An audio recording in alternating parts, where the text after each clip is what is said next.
Alexa carried a gift she never asked for, one that made the wild lean closer. Animals didn't demand proof.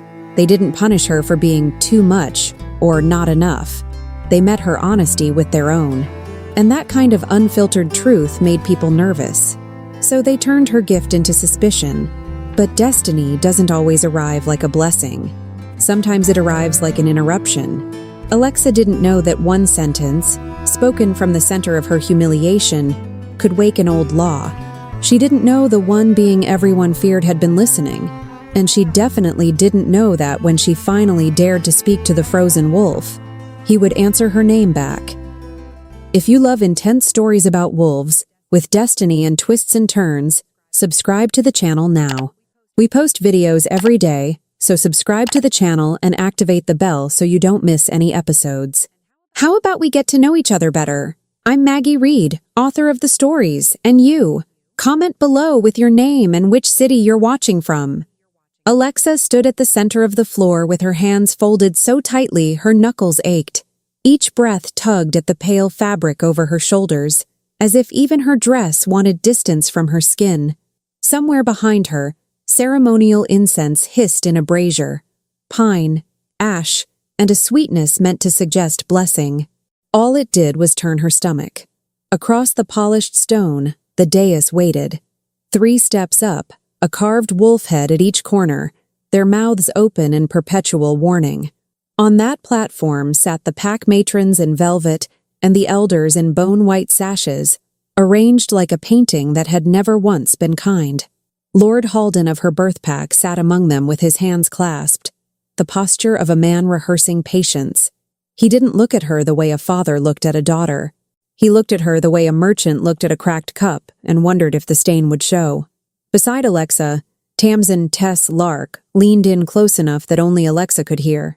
Tess smelled faintly of winter mint and stubbornness, like she'd dabbed both at her pulse points out of spite. Her black dress was simple, but she wore it like she'd dressed to attend the downfall of the universe and planned to critique the seating chart. "Good news," Tess murmured, voice smooth with sarcasm. "If you faint, at least you'll hit the floor in a very dramatic, expensive way." Alexa's mouth almost betrayed her with a smile. Almost. She didn't trust her face tonight. Not in front of this many eyes. Not when the hall seemed to breathe as one organism, curious, hungry, waiting. The herald stepped forward. His staff struck the stone once, loud, final, and the hall quieted the way a forest quieted when something large moved through it. The sudden hush made Alexa's ears ring.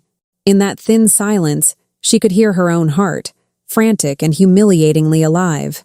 "By tradition," the herald said, "we name the bonded and the unbonded." He paused, and something in Alexa stiffened at that word, like the hall itself had leaned closer. The claimed and the unclaimed. Better. Worse. Either way, it was still a blade with a velvet handle. Alexa let her gaze drift, because looking at the faces was like touching a bruise. She found the carved wolves lining the walls instead. Dozens of stone jaws and proud profiles, old alphas and old lunas rendered into permanence. Stories that ended the way they were supposed to, not like hers. The herald called the first name. A woman stepped forward with bright cheeks and shining eyes. Her mate followed, and they pressed palms together for the hall to witness. Warm approval rose like a tide. Another pair. Another. Each time, Alexa felt the space inside her chest get smaller, as if the moonbound hall were tightening around her ribs by slow degrees. Her fingers trembled. She tucked the tremor away by rubbing her thumb along the side of her index finger. Small, private, a habit she'd taught herself when she was still a girl, and the world first told her she was strange. The silver at her throat cooled and warmed with the rhythm of her breathing, like it was taking notes. 7 years old, in an orchard behind her mother's cottage. A fox with wary eyes and a limp she hadn't noticed until it tried to run. Not words, exactly. More like meaning poured straight into her mind. Hungry. Afraid. Please don't throw stones. Even now, years later, she could remember the shock of it. The way the world had opened a hidden door just for her, and she hadn't known whether to step through. She'd knelt anyway. offered a heel of bread with careful hands, and promised quietly that the fox would be safe. The fox had looked at her like she was sunlight. When the adults found out, they didn't look at her like sunlight. They looked at her like a crack in the wall. Alexa swallowed. The silver at her throat seemed to tighten, not physically, but in meaning, an emblem that could be blessing for some, and proof of failure for others. Then the herald's voice changed. Not louder, just different, as if he'd bitten down on something bitter and had to speak anyway. Elara Voss. The sound of her name hit the hall and fell flat. No warmth rose, no sigh of approval. Instead, whispers stirred at the edges of the room like mice behind walls. Soft, quick, certain. Alexa moved because her body knew what was expected even when her mind wanted to vanish. The walk to the dais wasn't long, yet it felt endless because every step carried the weight of a story people believed they already knew. A story that began with defective. A story that ended with unclaimed. Her palms were damp. She wiped one thumb against her other hand without letting anyone see. Tess followed half a step behind, steady as a shadow that refused to abandon her. At the base of the dais, Alexa stopped. Matron Sable rose. Sable's hair was braided so tightly it pulled at her temples. Silver threaded through it like frost. Her gaze swept over Alexa's face without landing anywhere gentle. Yet as she lifted her hands, Alexa caught a small, strange detail. Sable's fingers brushed the ring on her own hand, turning it once, as if she needed that circle of metal to remind her who she was supposed to be. For half a heartbeat, something almost human flickered across Sable's features. It vanished like a candle pinched out. "Elara Voss," Matron Sable said. "Daughter of—" Lord Halden cleared his throat sharply, a sound like a door closing. Matron Sable's jaw tightened. "Elara Voss," she corrected, as if trimming off the last scrap of softness. "Unclaimed, without bond, by season's end." The phrase landed cleanly, efficient, cruel. Heat rushed into Alexa's face. Not anger, worse, shame, bright and immediate, the kind that made her skin feel too small to hold her. Somewhere to the left, a laugh slipped out and was swallowed quickly, but not quickly enough. The hall heard it anyway. Alexa kept her eyes forward. Hunting down cruelty only fed it. Matron Sable lifted a bowl of moonstone, milky, cold, the ceremonial water inside shimmering faintly as if it remembered starlight. "By the old rule," she said, "those without bond may petition the hall for a second season." Petition. The word tasted like kneeling with an open hand. Alexa's lungs tightened. Petition meant pleading. Petition meant standing in front of the same mouths that whispered and asking them to see her as worthy. "And by the old rule," Matron Sable added, voice cooling further, "those who are not yet bound to the pack's future may be released from their claim." Released. A prettier word for cast out. Alexa's vision softened at the edges. For a moment, she saw herself as they saw her, a woman with an old, unsettling gift and a future the pack could not foresee. A problem dressed in pale cloth, as if she'd chosen any of it. As if the world hadn't taken one look at her strangeness and decided that strangeness must be a curse. Matron Sable dipped her fingers into the bowl. "Kneel," she said. Alexa didn't move. Not because she was brave. Because for one breathless second, she couldn't remember how to make her knees bend while 100 people waited to watch her break. Beside her, Tess let out a soft, theatrical sigh. "Oh, for the love of moonlight," Tess muttered, just loud enough for Alexa to hear. "They act like you're applying for a job that requires you to be a broodmare auditioner with good posture." Alexa's head turned a fraction, startled despite herself. Tess's eyes were bright with dangerous amusement. Her face stayed composed, but the corners of her mouth twitched like she was holding back a grin that could get them both removed from the hall by dawn. Alexa should have panicked. Should have tried to hush her. Instead, something in Alexa loosened, one tight knot of humiliation slipping just enough to let air in. Matron Sable's eyes narrowed. "Attendant," she snapped. "Restrain your tongue." Tess placed a hand over her own lips in a gesture that was almost respectful, except her eyes said, Try me. The hall felt colder. Kneel, Matron Sable repeated. This time Alexa did it. She lowered herself to the stone with careful, controlled movements, refusing to let the room see her wobble. The chill seeped through her dress into her knees, as if the floor itself had opinions about her worth. Matron Sable touched Alexa's forehead with wet fingers. The ceremonial water was ice cold and smelled faintly of crushed herbs. Elara Voss, Matron Sable declared. Petition this hall. Speak your worth. Speak. Alexa's stomach rolled. Her throat tightened around the silver. Words crowded behind her teeth and refused to become sound. It was always like this with people, with wolves who wore silk and tradition like armor. They demanded language as proof. Proof she belonged. Proof she deserved. Proof she would be useful. Animals never asked for proof. Animals never made her audition for kindness. With them, her gift wasn't a performance. It was a door. A raven had once perched on her window and offered her a feeling of sharp impatience and bright curiosity, as if asking, "Well, are you coming or not?" A deer had once pressed its nose into her palm and given her an image of safety so clear it had made her cry. In the orchard long ago, that fox had given her fear and hunger and trust like gifts. People never gave her anything without taking something first. Alexa stared at the embroidery along Matron Sable's hem, wolves chasing the moon in endless repetition, and tried to breathe past the silver and the incense and the eyes. The hall waited. Then, from beyond the sealed doors at the far end of the chamber, came a long, low sound.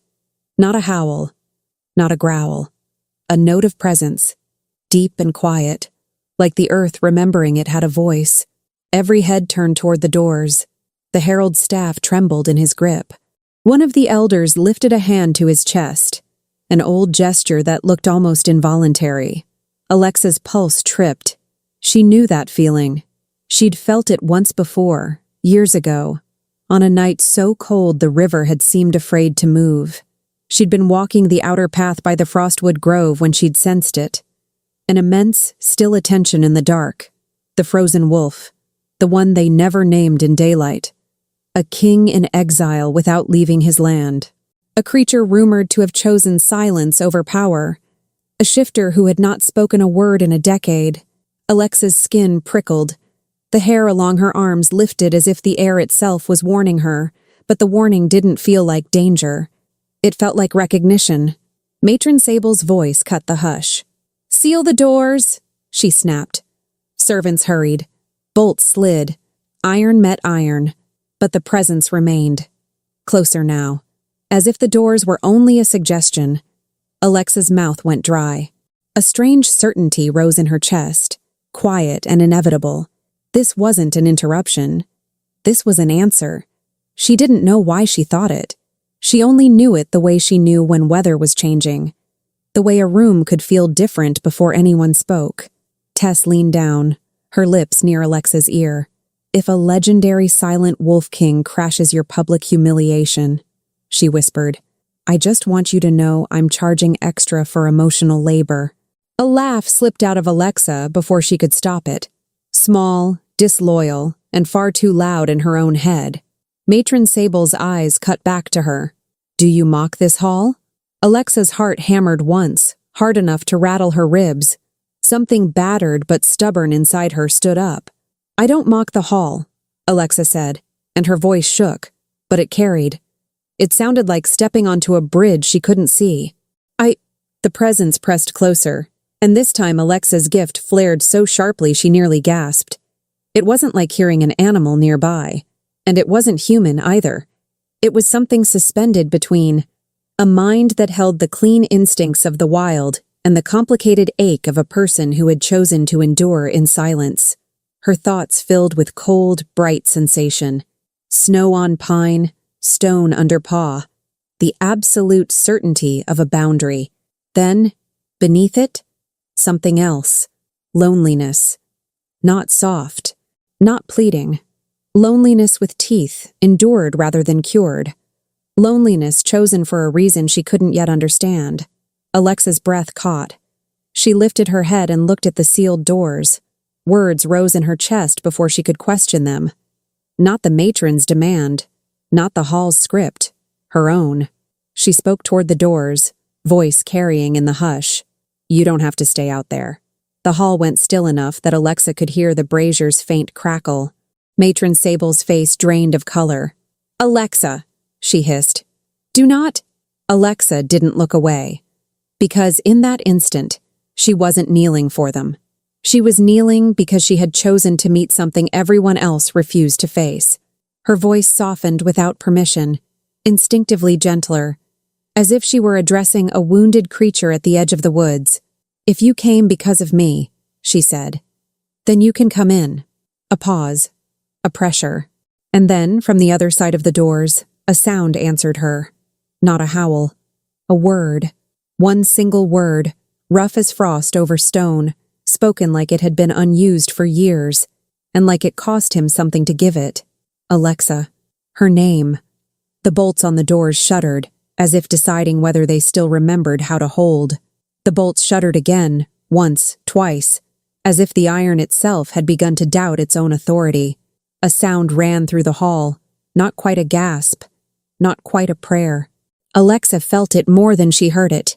Hundreds of bodies leaning back, hearts pulling away from the doors as though distance could be created by will alone. Matron Sable's hand lifted, palm outward, a command without words. The servants froze mid-step. The herald's staff stopped trembling only because his grip turned white. Alexa stayed on her knees, because her legs had forgotten they belonged to her. Alexa, Matron Sable said, low and fierce, like she could bite the name into a leash. Take it back. Take it back. As if Alexa could snatch her own voice out of the air. As if the presence beyond the doors had not already wrapped itself around her name and answered with it. Tess's breath brushed Alexa's ear.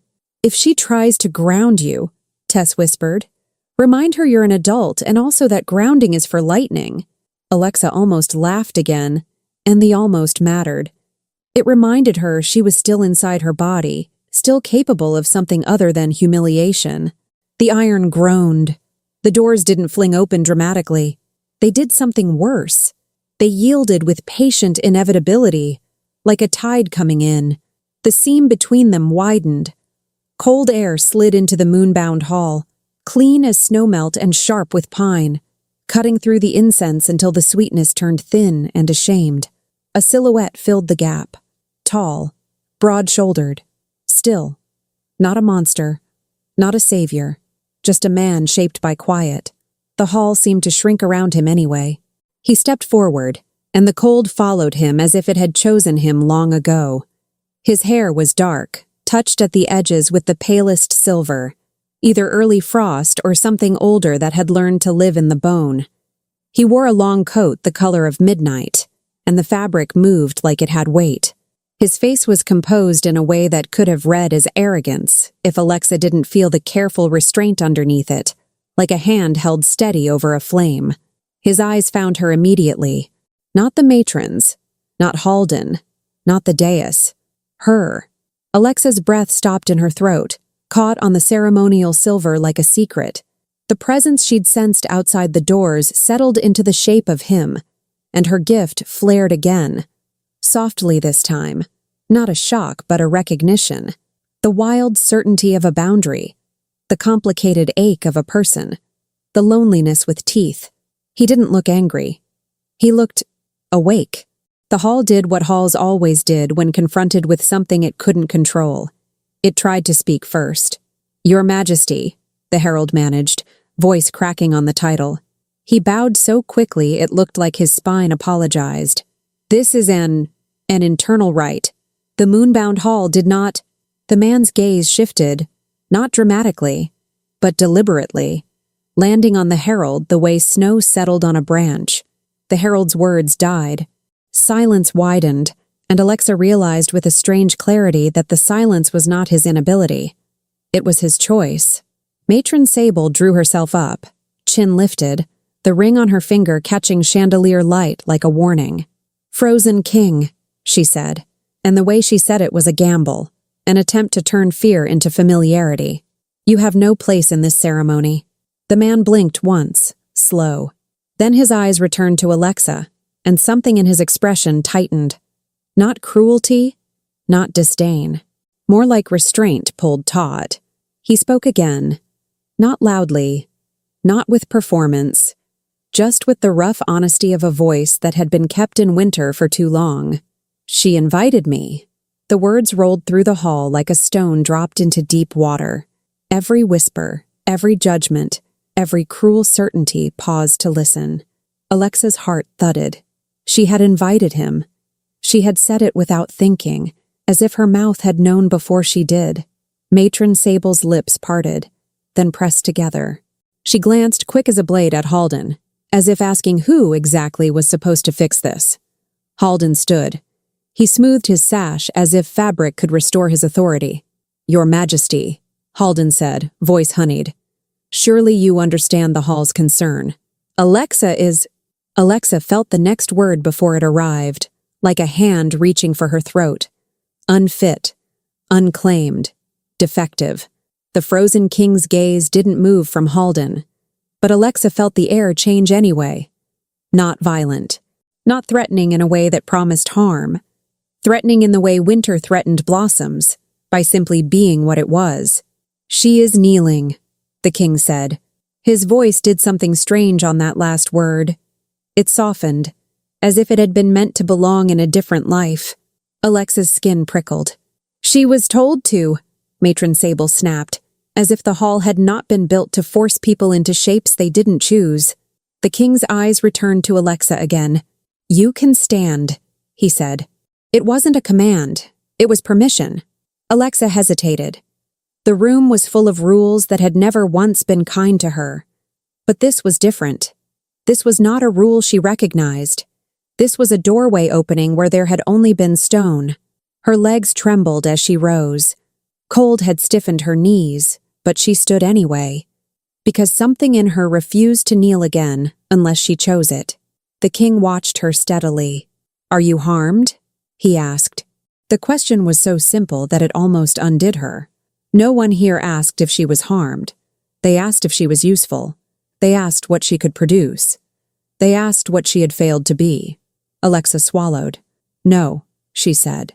And then, because the lie tasted wrong, she added quietly, "Not in the way you mean." A flicker crossed his face. Recognition, sharp and private. He looked as though he understood that harm could happen without bruises. Tess shifted behind Alexa, clearing her throat with theatrical delicacy. "For the record," Tess said, "she's been emotionally trampled by tradition, but nobody's leaving bloody footprints. So that's something." A few heads turned, scandalized. Alexa felt her cheeks warm, but this time it wasn't shame alone. It was the strange comfort of having someone stand beside her and refuse to pretend the room was holy.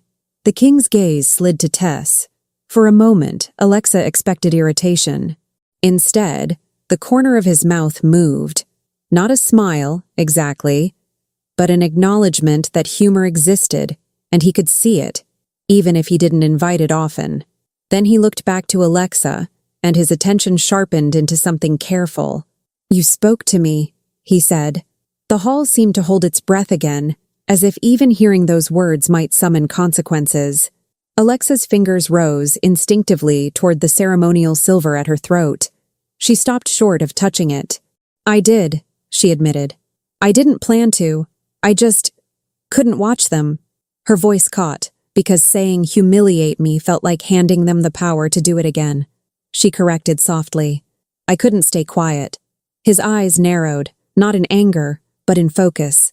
"You hear more than you should," he said. Alexa's gift stirred at the words, as if it recognized itself being named. Matron Sable made a sharp sound. "This is not about her unusual tendencies," she said, as if calling Alexa unusual would make her smaller. The king turned slightly toward the dais, addressing it without granting it intimacy. "It is about her," he said, calm as snow. "And it is about a hall that demands she prove her worth while she is already bleeding inside." Halden's face tightened. "Sire, with respect?" "Respect," Tess muttered behind Alexa, "is usually what people ask for right before they do something disrespectful." Alexa didn't look back, but she felt Tess's grin like a lantern at her shoulder. The king's gaze moved across the dais, measuring. "This rite is ended," he said. Matron Sable's ring flashed as her hand curled. "You cannot end a rite that is ours." The king paused, and the pause felt like the moment before a snowfall begins. Quiet, inevitable, not cruel. "I can," he said, "because she called me by compassion in a place built for judgment." He looked back at Alexa. "If you come with me," he said, "you will not be released from claim tonight. You will not kneel again unless you choose it. You will be protected. Protected." Alexa's throat tightened around the silver, and for a heartbeat, she hated how badly she wanted the word. How badly she wanted to believe it without paying for it. "What's the price?" she asked before she could stop herself. A murmur ran through the hall. Shock that she would question a king, and worse, that a king would invite her to. The frozen king didn't flinch. "No price," he said. Alexa's laugh was small and sharp. "That's not how this works." His eyes held hers. "It is how I work," he replied. And there was something almost bleak in the honesty, as if he knew the world would not believe him. Tess leaned forward, stage whispering like she was narrating a scandal. "Say yes," she urged. "If you don't, I will. And I will be a terrible queen, mostly because I refuse to wake up early." Alexa's breath hitched. The absurdity of it. Queen Tess, ruler of sarcasm and naps, almost steadied her. Alexa looked at Halden, at Matron Sable, at the hall that had been built to watch women like her shrink.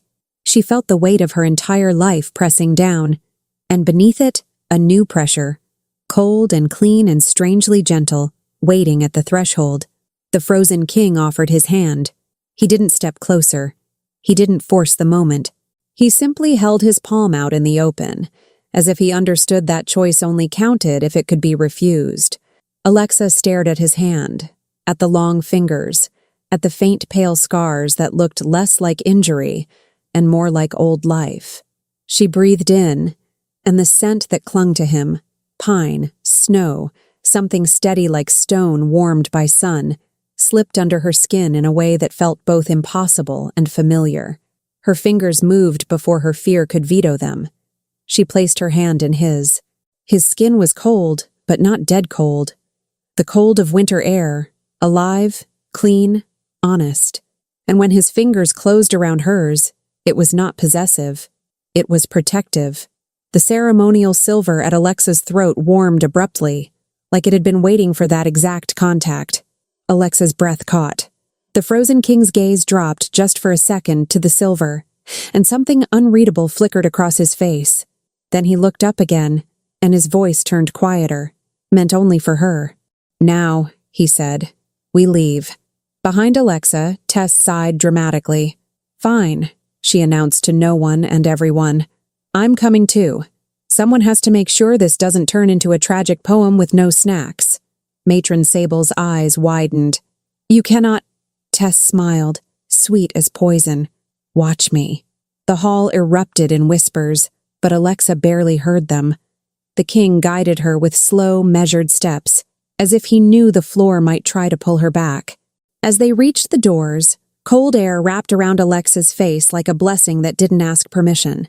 She crossed the threshold, and the moment she did, the moonbound hall behind her felt suddenly far away, like a room she'd left in a dream.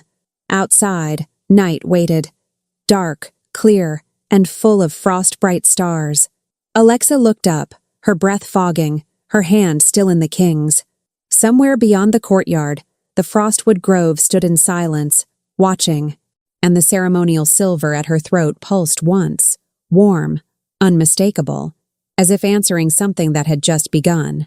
The cold did not bite. It only told the truth. Alexa had expected night to feel like exile, like the world's way of shutting a door behind her. Instead, as the frozen king led her down the wide stone steps of the hall, the air met her skin with a kind of blunt honesty. It smelled of pine and clean snow and the faint mineral tang of a river far away. Beside her, Tess hugged her own arms, shivering dramatically. "I'd like to file a complaint," Tess said, teeth chattering just enough to make the performance convincing. This kingdom is aggressively moisturizing in the worst way. Alexa's lips twitched, and the motion startled her. Smiling felt like a thing she'd forgotten how to do in public. The king, because calling him that still felt unreal, didn't comment. He walked with measured calm, as if he could feel every eye behind the windows and refused to be hurried by them. At the edge of the courtyard waited a carriage, black and simple, the lanterns low. No fanfare, no parade, no attempt to turn Alexa into a spectacle of mercy. Just a door held open. A driver sat high on the bench, face mostly shadowed, posture respectful. 2 wolves, real wolves, not shifters, stood near the carriage wheels, calm as statues. Alexa's gift stirred at the sight of them, a familiar tug behind her sternum. Not a command, not a demand, an awareness. A thread. The wolves looked at her, not with judgment, with recognition that tasted like safe, new, friend. Alexa's throat tightened. She answered without speaking, the way she always did when her voice failed with humans. "I'm trying," she sent back, the meaning soft and careful. "I'm trying to be safe." One wolf blinked slowly. The other's ears tipped forward, then relaxed. Acceptance, given without ceremony. Alexa exhaled shakily.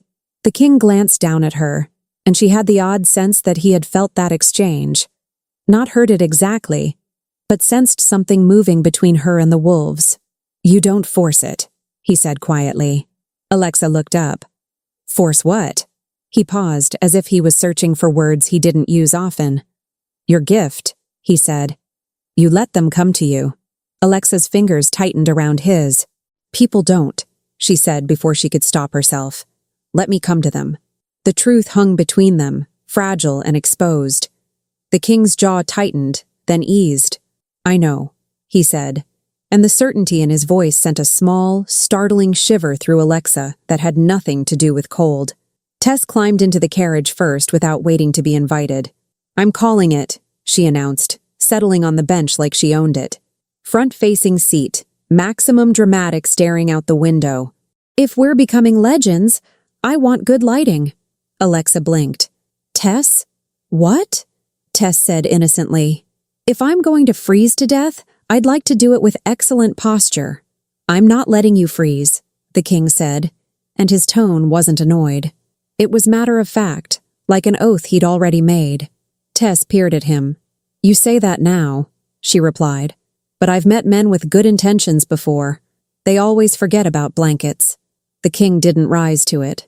Instead, he reached into the carriage and drew out a folded cloak, thick, dark, lined with soft fur that looked like moonlight caught in fabric.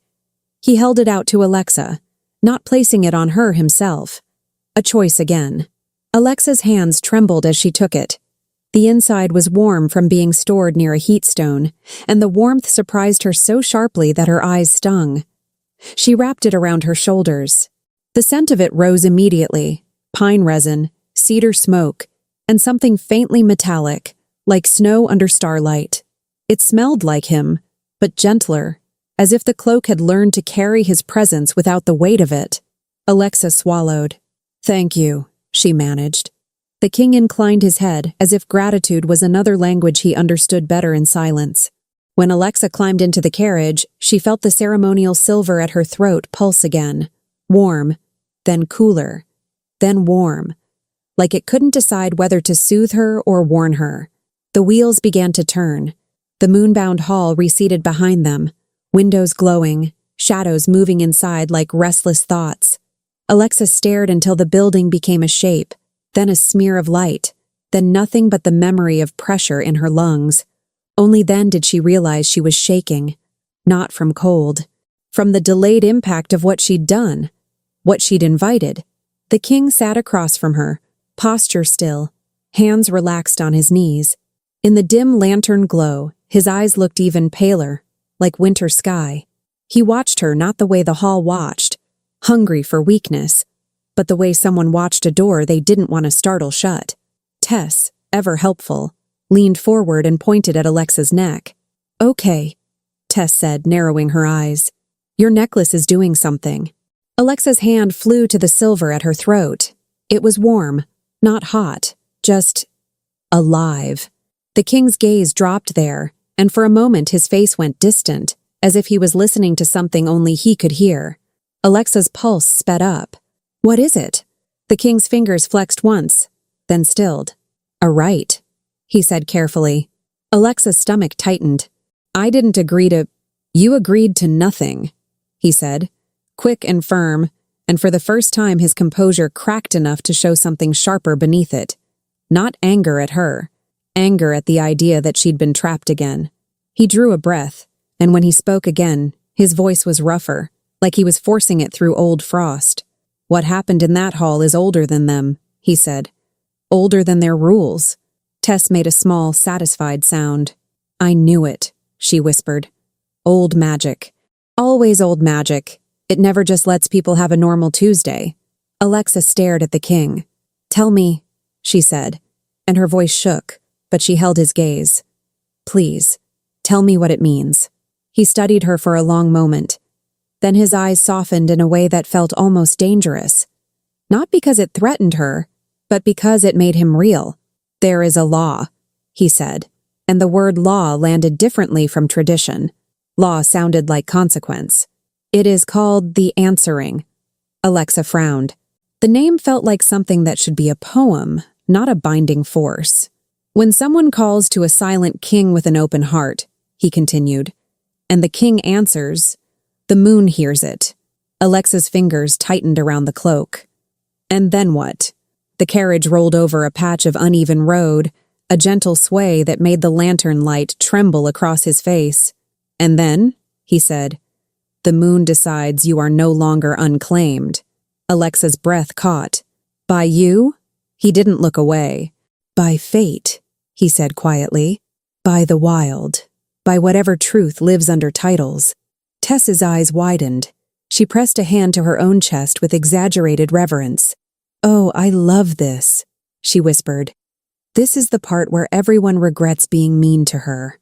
Alexa barely heard her. A cold, bright panic rose through Alexa's ribs. That's not... Alexa began, then stopped, because she didn't even know what she was arguing against. Protection. Belonging. The terrifying possibility of being wanted. She swallowed. I didn't ask for that. The king's expression tightened. I know, he said, voice low. Neither did I. The honesty of it hit her like winter air. Alexa stared at him. Then why did you answer? For the first time, the king's gaze faltered. Not away from her, just inward, as if he'd stepped onto a memory he didn't like.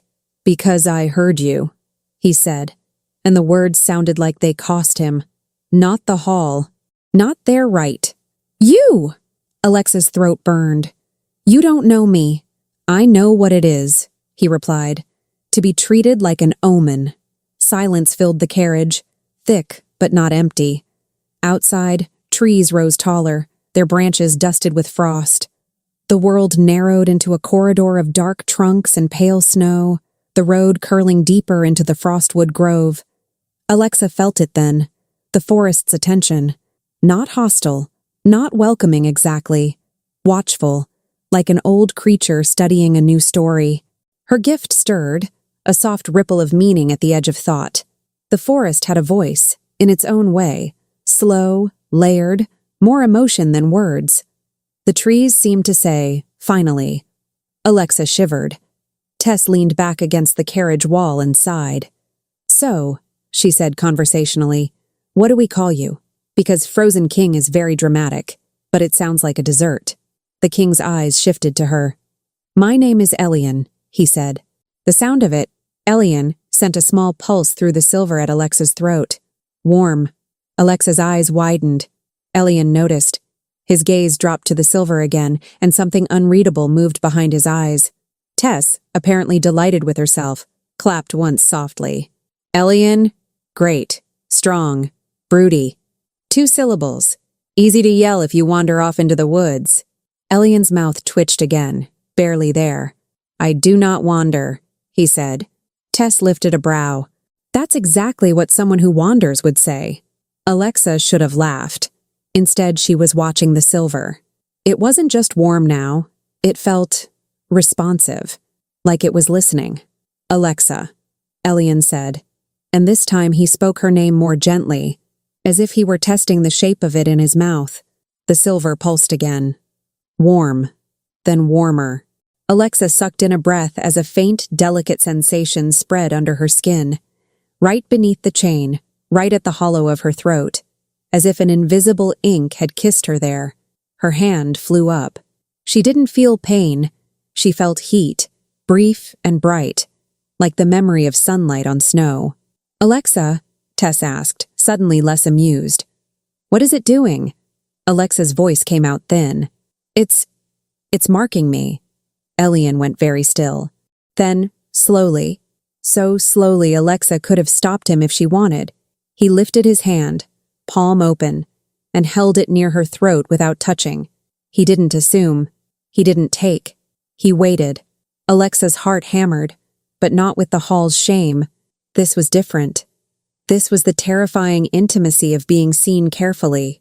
"It will only deepen," Elian said quietly, "if you choose it." Alexa stared at his hand hovering near her skin, at the restraint in his posture, at the rough honesty in his voice. Outside, the forest pressed in closer, and the road curved toward a darkness that felt less like danger and more like destiny. Alexa swallowed, her pulse loud in her ears, and as the carriage passed under the first arch of frost-laced branches, the unseen mark beneath the silver flared once, warm as a whisper, like the moon had just leaned close enough to listen. The forest swallowed sound the way fresh snow swallowed footprints.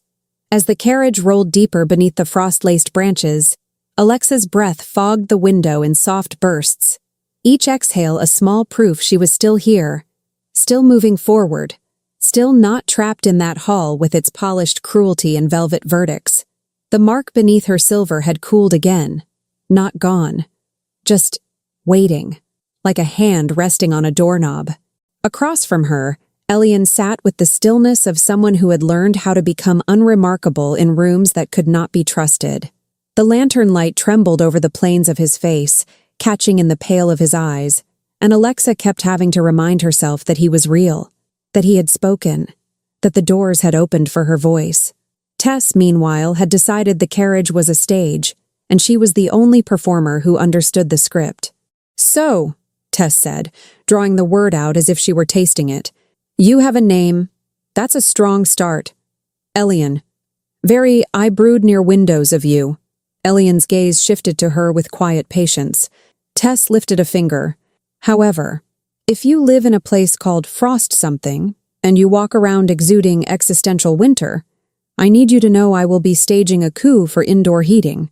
Alexa's laugh came out small and startled. Elian's eyes flicked to Alexa, and something eased in his expression, almost imperceptible, as if her laughter had loosened a knot he'd forgotten was there. "It is warm," he said. Tess blinked slowly. "Sir," respectfully, "your definition of warm is an insult to blankets."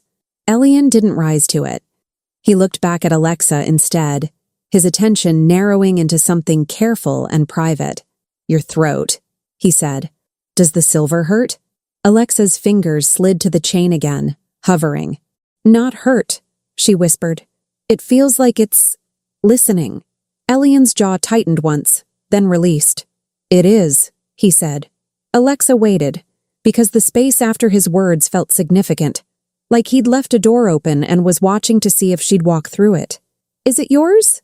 she asked. "No," he said immediately, and the speed of his answer startled her. "Nothing on you is mine." The firmness of it made something in Alexa's chest unclench. She didn't know she'd been bracing for the opposite until it didn't happen. Then, more quietly, Elian added, "But it is tied to the answering." Alexa's pulse quickened. "And the answering is tied to you." His gaze held hers. "Yes." The carriage swayed gently over the uneven road, and outside the trees shifted, thickening. The Frostwood grove felt less like a place and more like a presence, an old awareness pressing close in the dark. Alexa's gift stirred with it, a subtle ripple of meaning at the edge of thought. Not words, feelings, layered and slow.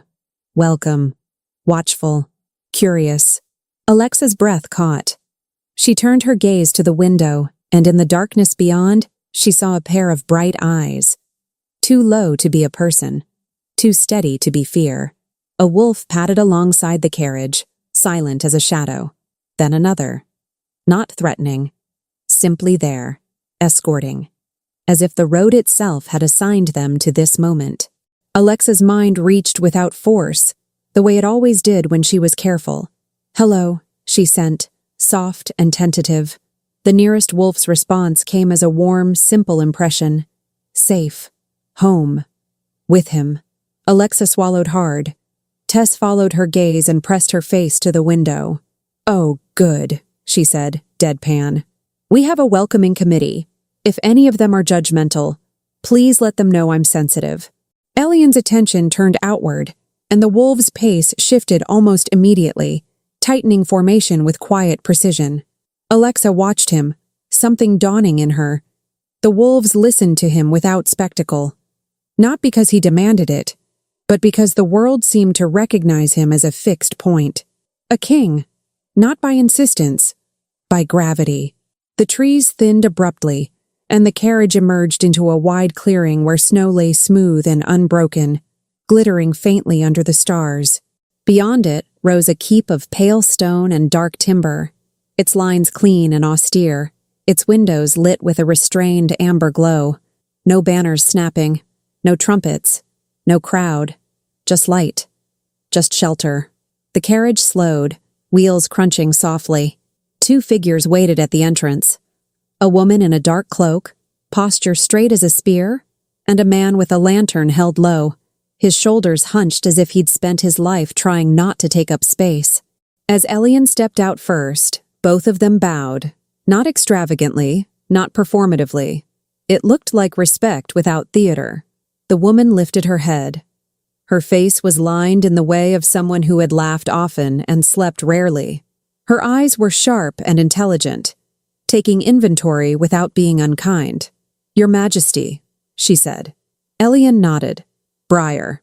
Briar's gaze flicked to Alexa the moment she stepped down, then to the silver at Alexa's throat, then back to Alexa's eyes. She didn't whisper. She didn't stare like Alexa was a problem. She looked like she was deciding how best to protect a guest.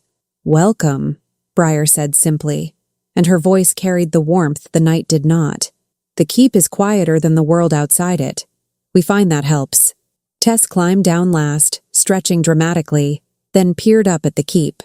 "It's giving haunted library," she announced. "I approve." Briar's eyes slid to Tess. "And you are?" "Tess," Tess said brightly. "She's my best friend. I'm her emotional support cynic." Briar blinked once. Then, to Alexa's surprise, the corner of her mouth moved, not quite a smile. "I see," Briar said. "We'll put extra tea on." Inside, the air shifted immediately, warmer, scented with cedar and something faintly sweet, like dried oranges tucked into a bowl. The entry hall was broad but not ostentatious. Stone floors, dark beams, a long runner rug that softened footsteps. Lanterns glowed with steady light rather than dramatic flare. Alexa's shoulders loosened by degrees she hadn't given herself permission to feel. Briar guided them down a corridor. "Your rooms are prepared?" she said, addressing Alexa with respectful clarity. "If you want privacy, you will have it. If you want company, the kitchens are never asleep." Alexa's throat tightened.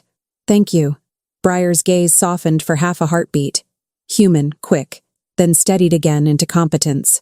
"You're welcome," she said. They passed a small alcove with a shallow bowl of water set into stone, the surface perfectly still. Alexa felt her gift tug toward it, and her skin prickled. Elian noticed. "Don't touch that," he said gently. Alexa froze. "Why?" "It remembers," he replied. Tess leaned in, delighted. "Oh, no. Absolutely not. I've seen what happens when objects remember. Next thing you know, the spoon is crying." Briar's voice stayed flat. "The spoon cried once. We do not speak of it." Tess stared at her. Briar held her stare.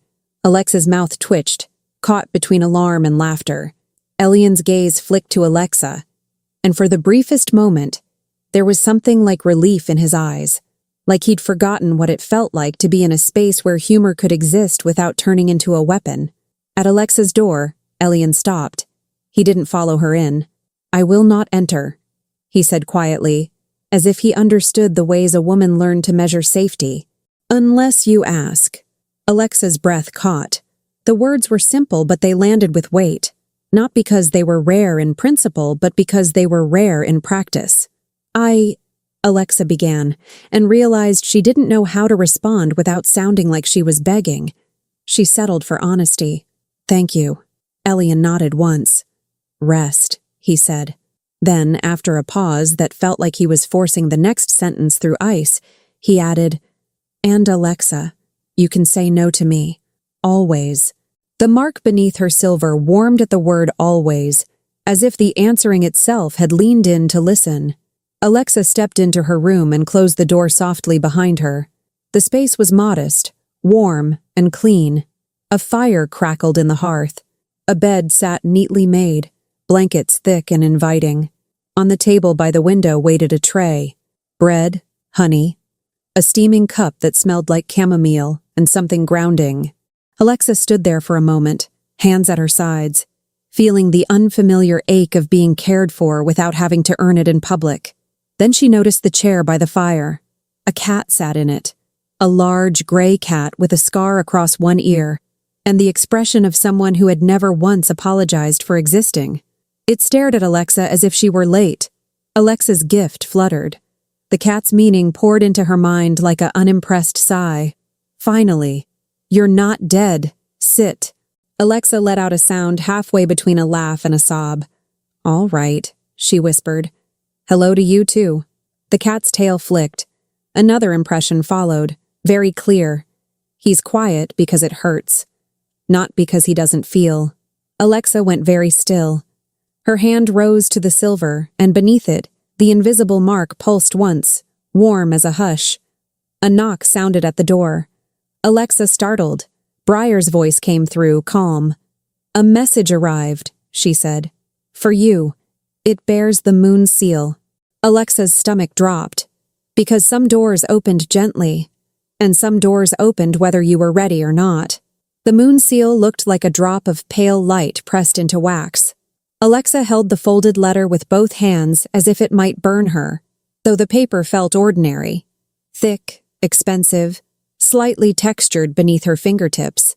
Briar waited just inside the threshold, posture steady, her expression composed in that practiced way people wore when they'd learned to contain urgency. Tess hovered behind Briar, peeking around her shoulder like curiosity was a full-time job. "If it's an invitation to a ball," Tess whispered. "I'm declining on behalf of my feet." Alexa didn't answer. Her pulse was too loud. The mark beneath her silver had warmed the moment the seal came close, as if it recognized the authority behind it and resented it in the same breath. "What is it?" Alexa asked Briar, voice thin. Briar's gaze dropped briefly to the silver at Alexa's throat, then returned to Alexa's eyes. "A summons," she said carefully. "Not to punish you. To clarify you." Alexa almost laughed at the phrasing, because it sounded like she was a muddy glass someone intended to rinse clean. "Clarify," Tess repeated. "That's what people say when they want to publicly correct you." Briar didn't argue. She simply said, "It means they've noticed." Alexa's hands tightened around the letter. "Who is they?" Briar hesitated. It was the first hesitation Alexa had seen from her, and it made Alexa's stomach sink further.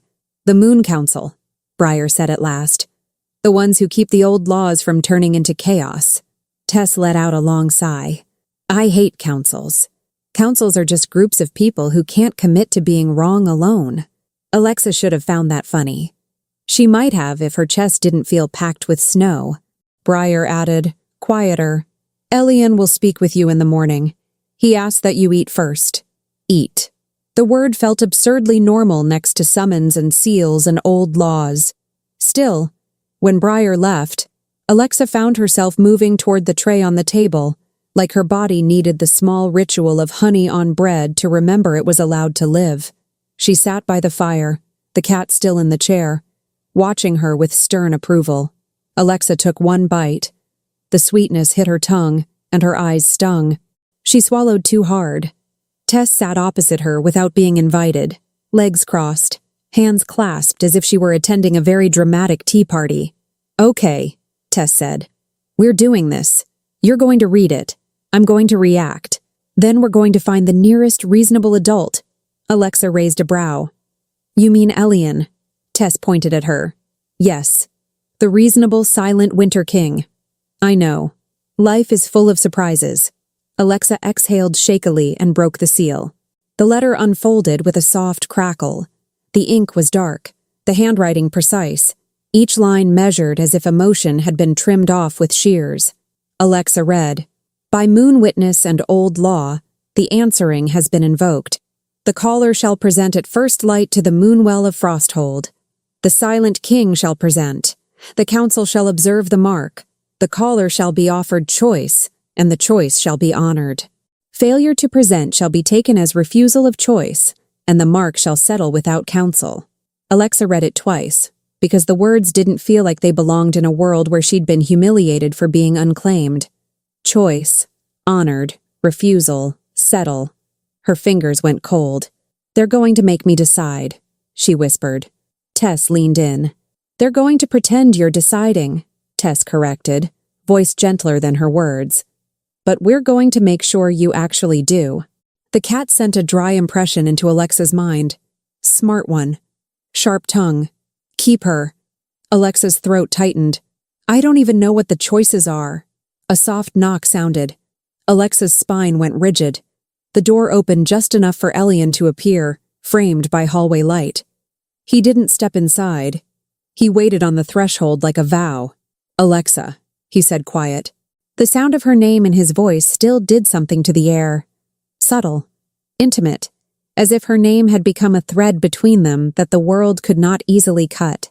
Alexa held up the letter with hands that refused to stop trembling. "It came," she said. Elian's gaze dropped to the moon seal and tightened. "Yes," he said. "I expected it."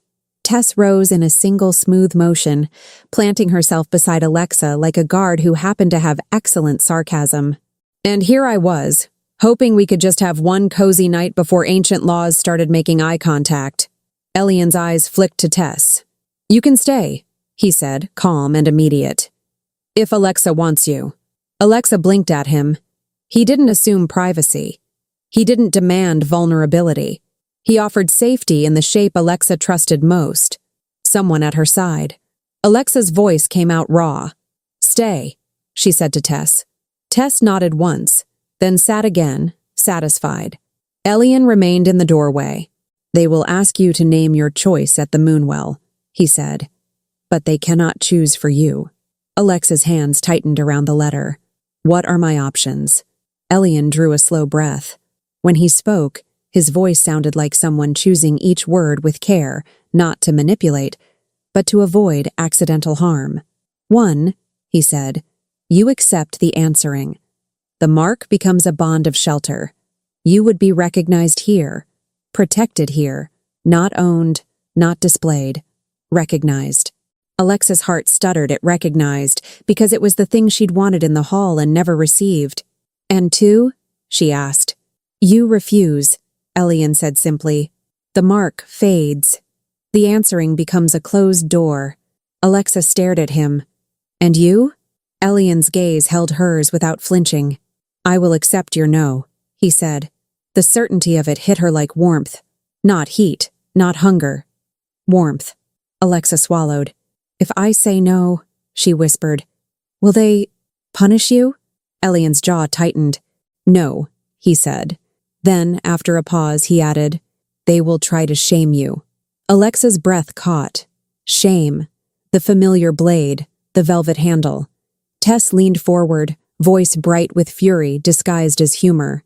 "Well, that's adorable," she said, "because I have an entire personality built to be immune to shame." Elian's eyes flicked briefly toward Tess, an acknowledgement, almost gratitude, then returned to Alexa. "There is also a third path," he said. Alexa's pulse jumped. "Third?" Elian's gaze dropped to the silver at her throat, then lifted again. "It is called the unanswering," he said. "It is not demanded. It is offered." Alexa's mouth went dry. What is it?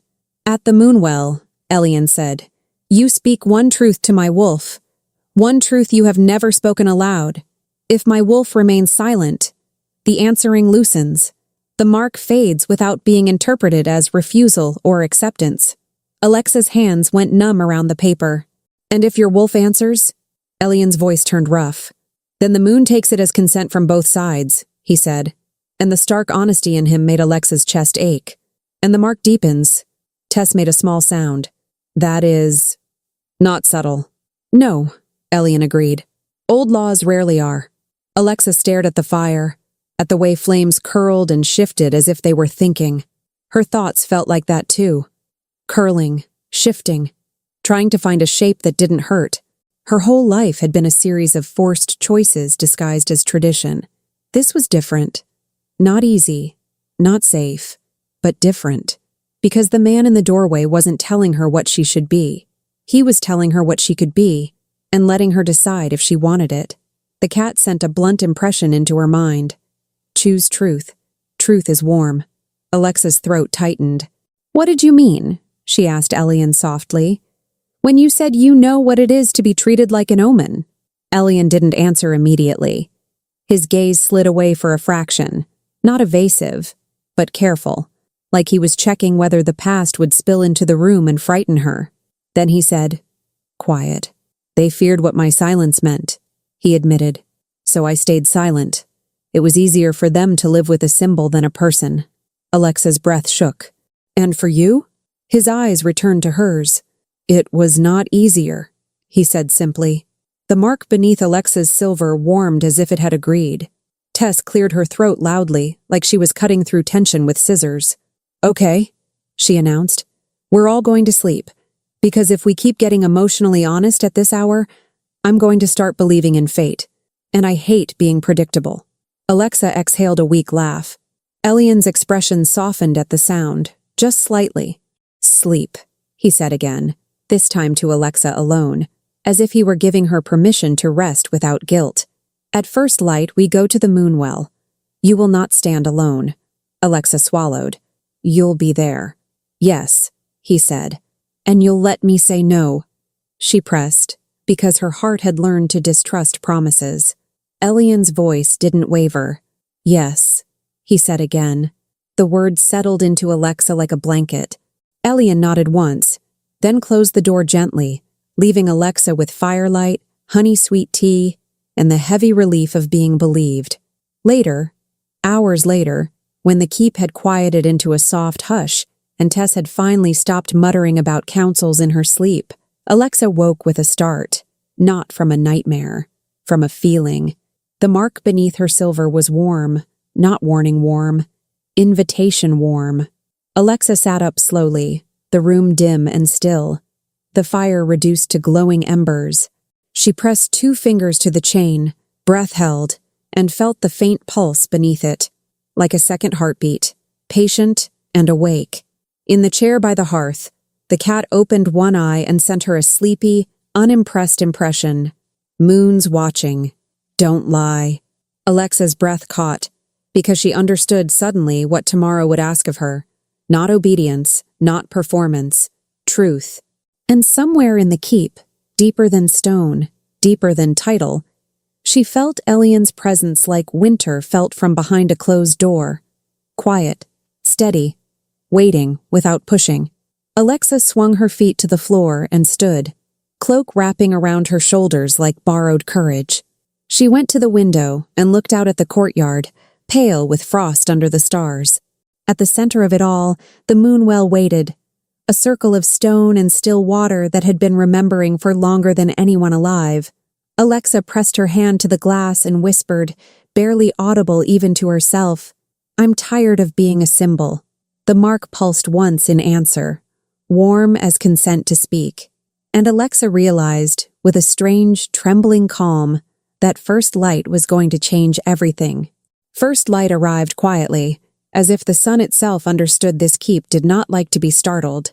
Alexa woke before anyone knocked, eyes snapping open to the dim hush of her room and the low, steady breath of the fire. For a moment, she didn't remember where she was.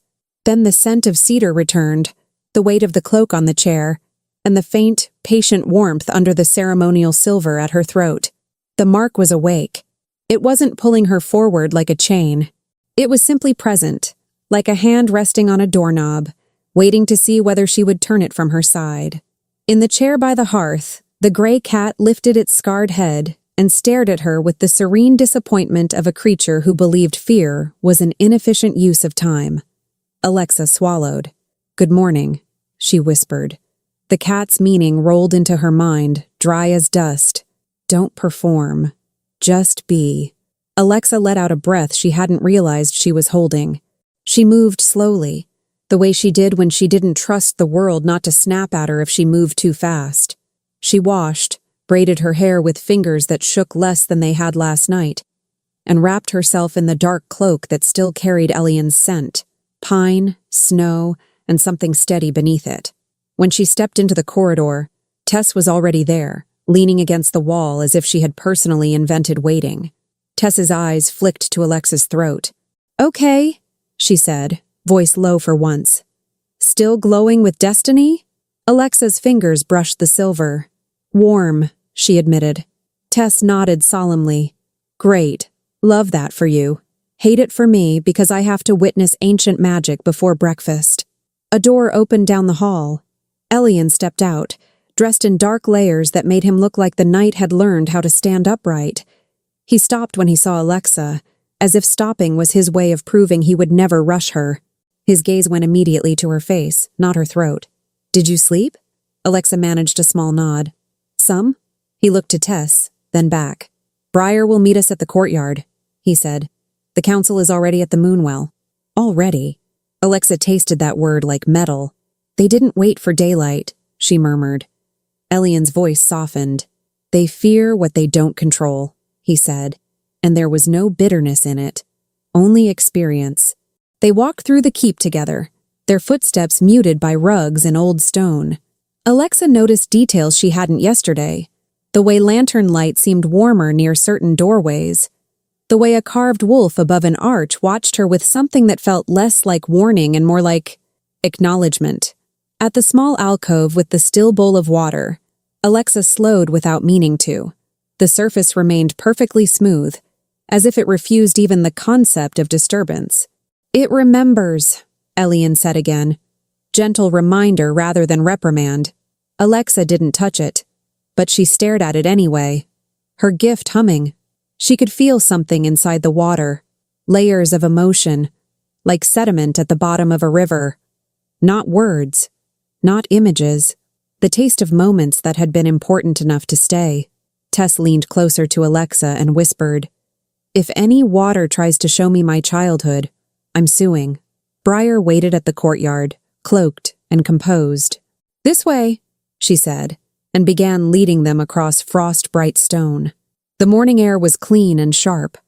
Alexa's breath fogged, and the cold clarified her thoughts in a way warmth never had. The wolves she'd seen last night appeared at the edges of the courtyard again, silent escorts, eyes bright, bodies relaxed. They didn't crowd her. They simply moved as if the space around her mattered. As they approached the Moonwell, Alexa felt it before she saw it. The old attention of the place, like a gaze that had no eyes. The Moonwell sat at the center of a stone circle, its water so still it looked like a piece of the sky had been poured into the earth and told to wait. Around it stood the council, 6 figures in pale cloaks, their hoods down, their faces bare to the morning. Behind them, at a respectful distance, stood a handful of attendants. And there, too familiar, too sharply out of place in this frost-lit clearing, was Matron Sable, her braid tight, her ring catching light like a warning she wore on purpose.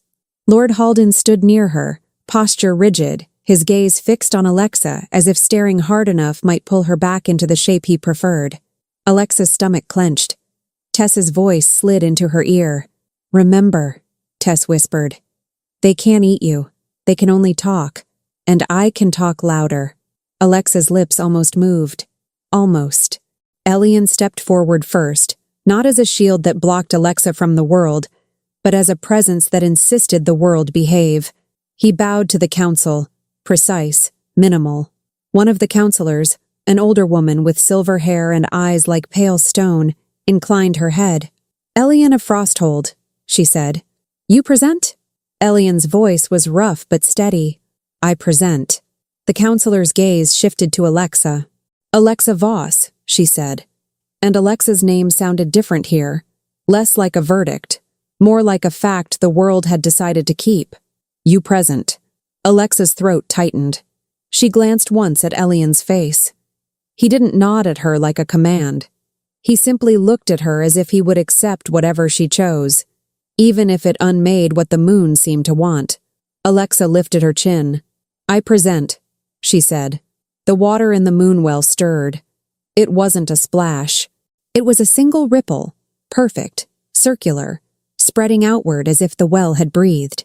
A younger counselor, a man with dark hair and a gentler gaze, stepped closer to the stone edge.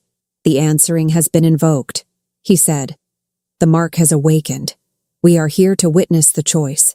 Alexa's fingers went numb around the edge of her cloak. "And if I refuse?" she asked, voice steady only because she refused to let it shake. The silver-haired counselor answered. "Refusal is honored," she said, and Alexa believed the words only because she heard reluctance beneath them, as if honoring refusal was an older law than their preferences. "You will be free of bond. The mark will fade." Halden made a small sound, almost a scoff, caught quickly. Tess angled her head toward him and murmured, loud enough for Alexa to hear, and maybe, just maybe, for him too. "Imagine being allergic to freedom." Matron Sable's gaze flicked like a whip. Briar's posture tightened, but she didn't speak. She didn't have to. The keep itself felt like it was listening. The gentler counselor continued, "You may also accept the answering. The mark will deepen into a bond of shelter. You will have standing in Frostwood, protection, voice. Voice." The word landed in Alexa's chest with an ache so sharp it almost stole her breath. "And the third," Alexa said, because the letter had promised it existed. "The unanswering." The council exchanged looks, brief, controlled, uneasy. The silver-haired counselor nodded once. "It is offered," she said. "Not required. Not demanded." Elian's gaze didn't leave Alexa's face. The steadiness of him was not a rope around her. It was a railing beside a steep stair. Alexa looked at the moonwell.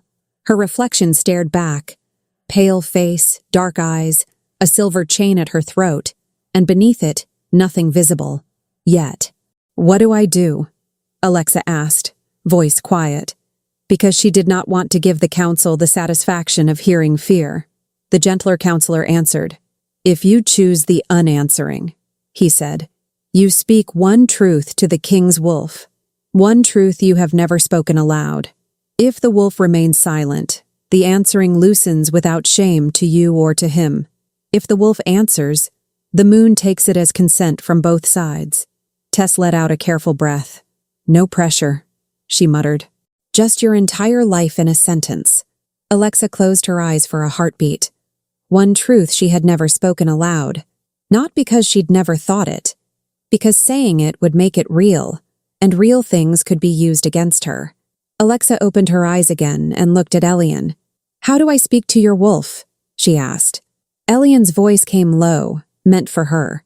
"The way you spoke to me," he said, with an open heart, without trying to control the answer. Alexa's stomach twisted. "And if I don't want any answer?" Elian's gaze softened.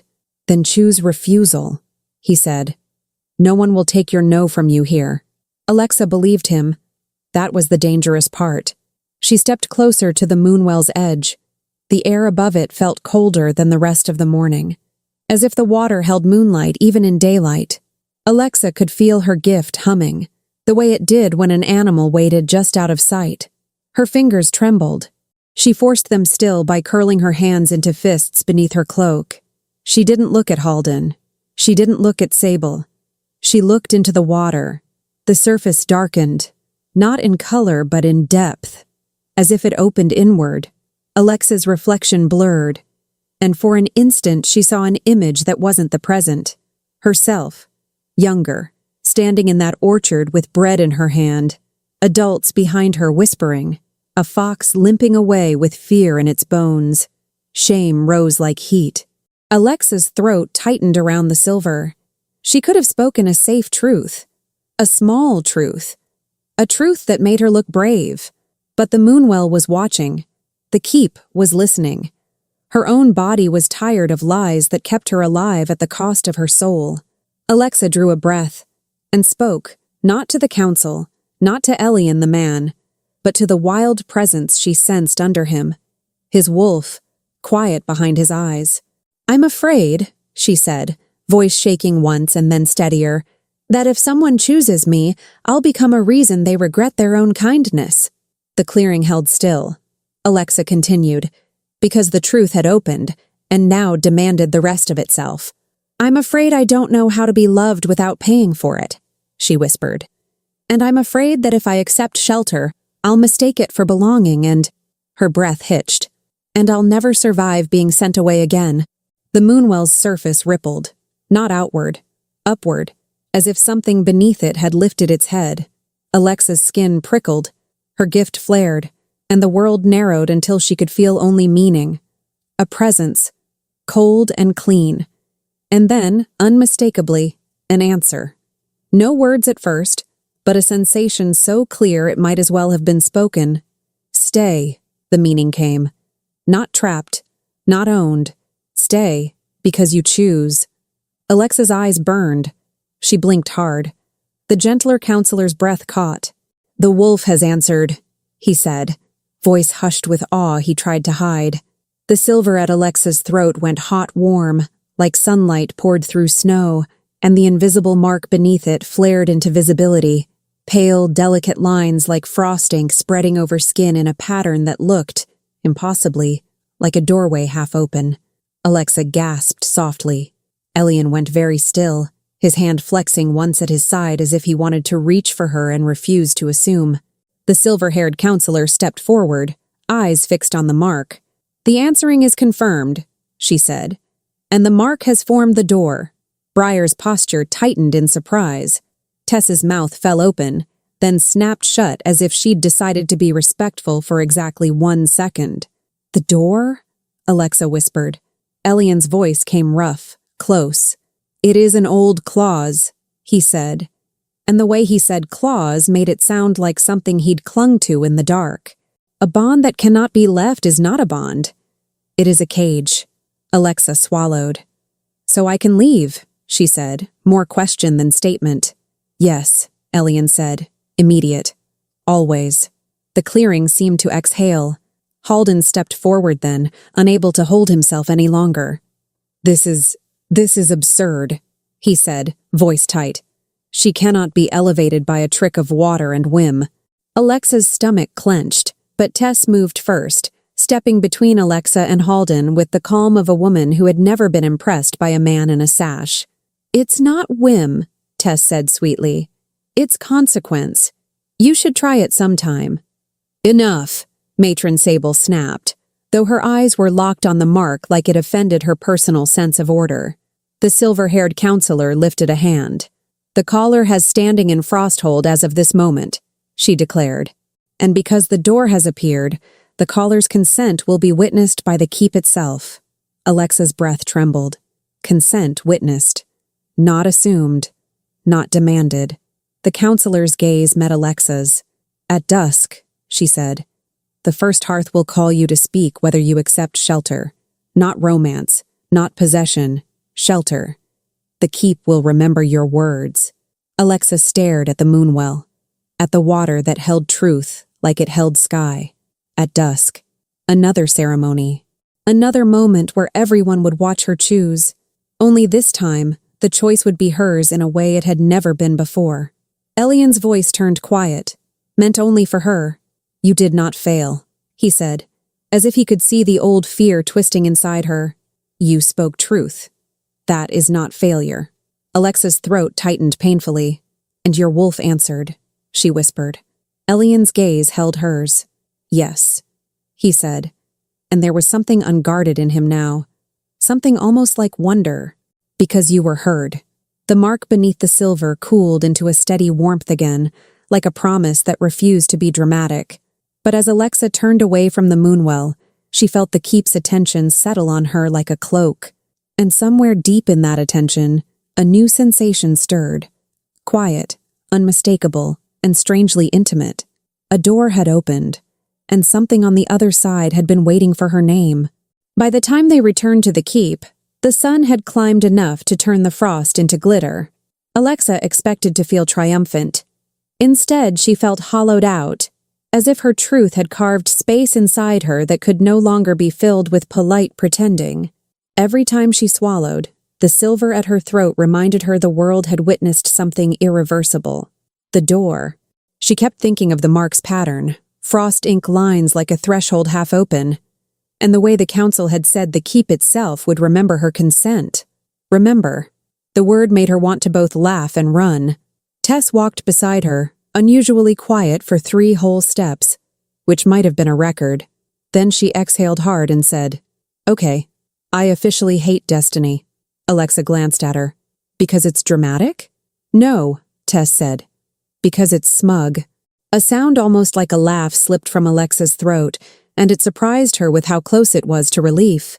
Elian didn't speak as they crossed the courtyard, but Alexa felt his attention near her like warmth in winter air, close enough to steady her, not so close it stole her breath. Inside, Briar led them not to Alexa's room, but down a corridor Alexa hadn't seen yet, deeper into the keep where the stone felt older, and the air smelled faintly of iron and oranges, and something that reminded Alexa of rain that hadn't fallen yet. They stopped before an unremarkable oak door. No carvings, no banners, no dramatic wolf heads. Just a simple door with a moonstone set into the handle, like an eye that refused to blink. Alexa's mark warmed. Briar gestured toward it. "That is the door," she said. Alexa's mouth went dry. "It was already here," she whispered. "It has always been here," Briar replied, voice steady. "But it only opens for someone the moon marks with consent." Tess stared at the door like it had personally insulted her. "I hate that it's tasteful," she muttered. "If you're going to be ancient magic, at least be a little tacky about it." Alexa's fingers rose, hovering near the handle. Her entire body remembered a lifetime of doors used against her. Doors closed, doors locked, doors that meant you were no longer welcome. Elian's voice came low from beside her. "You do not have to touch it," he said. Alexa glanced at him. His face was composed, but his eyes held something careful, almost fierce. Not possessive, not controlling. Protective in the purest sense, protecting her right to choose even if her choice hurt him. Alexa swallowed. "I want to," she said. She placed her hand on the moonstone. The stone warmed under her palm, as if recognizing her skin, and the lock made a soft sound. Not a click, not mechanical, more like a sigh of acceptance. Alexa pulled gently. The door opened, not into a corridor, not into another room, into a path of pale light and quiet air, like the beginning of a road at dawn. Alexa couldn't see where it led. She only felt what it promised. Out. Away. Safe. Her breath caught painfully. Tess leaned forward, peering into the light. "Okay," she said, voice hushed for once. "That's actually impressive." Alexa turned to Elian, her throat tight. "So if I say no at dusk," she whispered, "I can walk through this." "Yes," Elian said, "and no one stops me." "No one," he said again, and the certainty in him made Alexa's eyes burn. Briar stepped back, giving Alexa space as if space itself were a kind of care. "The keep will remember your choice," Briar said, "and it will honor it. The council cannot rewrite what the keep remembers." Alexa let out a shaky breath. For the first time in her life, she felt something she'd never had words for until this moment. A boundary that belonged to her. She closed the door gently, and the moonstone cooled under her palm as if it had gone back to sleep. Tess cleared her throat, abruptly returning to herself. "Great," she said. "Now that we've toured the magical escape hatch, can we eat?" "I'm running on rage and dry sarcasm." Briar's mouth twitched. "The kitchens are awake," she said. In the kitchen, warmth wrapped around Alexa like a patient arm. Pots simmered, bread steamed. Someone, quiet, unseen, had set honey and tea on the table again, as if the keep had decided Alexa was a person who deserved to be fed. Alexa sat slowly, hands still not quite steady. Elian remained standing for a moment, as if sitting in a room with other people still required permission from old ghosts. Then he took a seat across from her, posture straight, hands relaxed. Tess sat beside Alexa with the ownership of a loyal nuisance. Briar stayed near the hearth, arms folded, gaze attentive without being intrusive. Alexa found herself staring at Elian's throat, not in the way the hall had stared at her, judging, measuring, in a way that felt almost embarrassed, because the mark on her own skin seemed to pull her attention there. Elian noticed her gaze. His voice came quiet. "What is it?" Alexa swallowed. "Does it show on you?" she asked. A pause.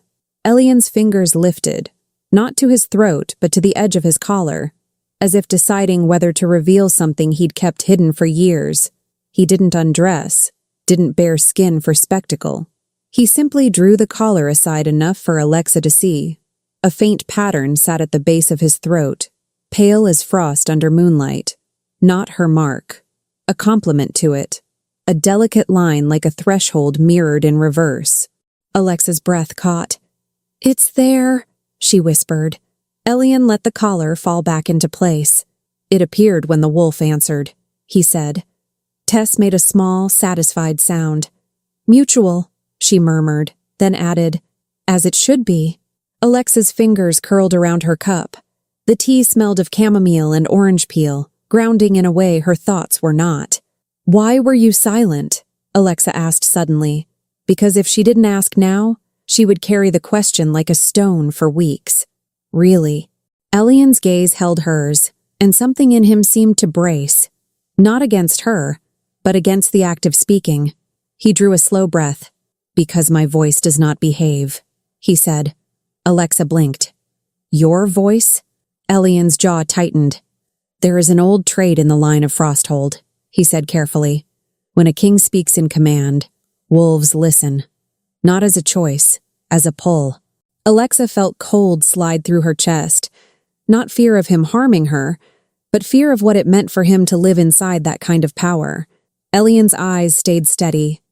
"I hated it," he said simply. "So I chose silence. I chose not to risk taking anyone's will by accident." Tess stared at him, her sarcasm pausing like a machine that had encountered sincerity and didn't know where to put it. Then she said, more softly than Alexa had ever heard her, "That's actually decent." Elian's gaze flicked to Tess. "It was necessary," he said. Alexa's throat tightened. "Then why did you answer me?" she whispered. Elian didn't look away. "Because you did not call with fear," he said. "You called with compassion. And you did not demand." Alexa's mark warmed at the word compassion, as if the keep itself approved of the reason. Alexa took a breath. "So, your silence was protection," she said, trying to fit the truth into her mind. "Yes," Elian said, then quieter. "And also punishment. For myself." The honesty of it hit Alexa like a bruise pressed too gently, still painful, but tender in a way pain rarely was.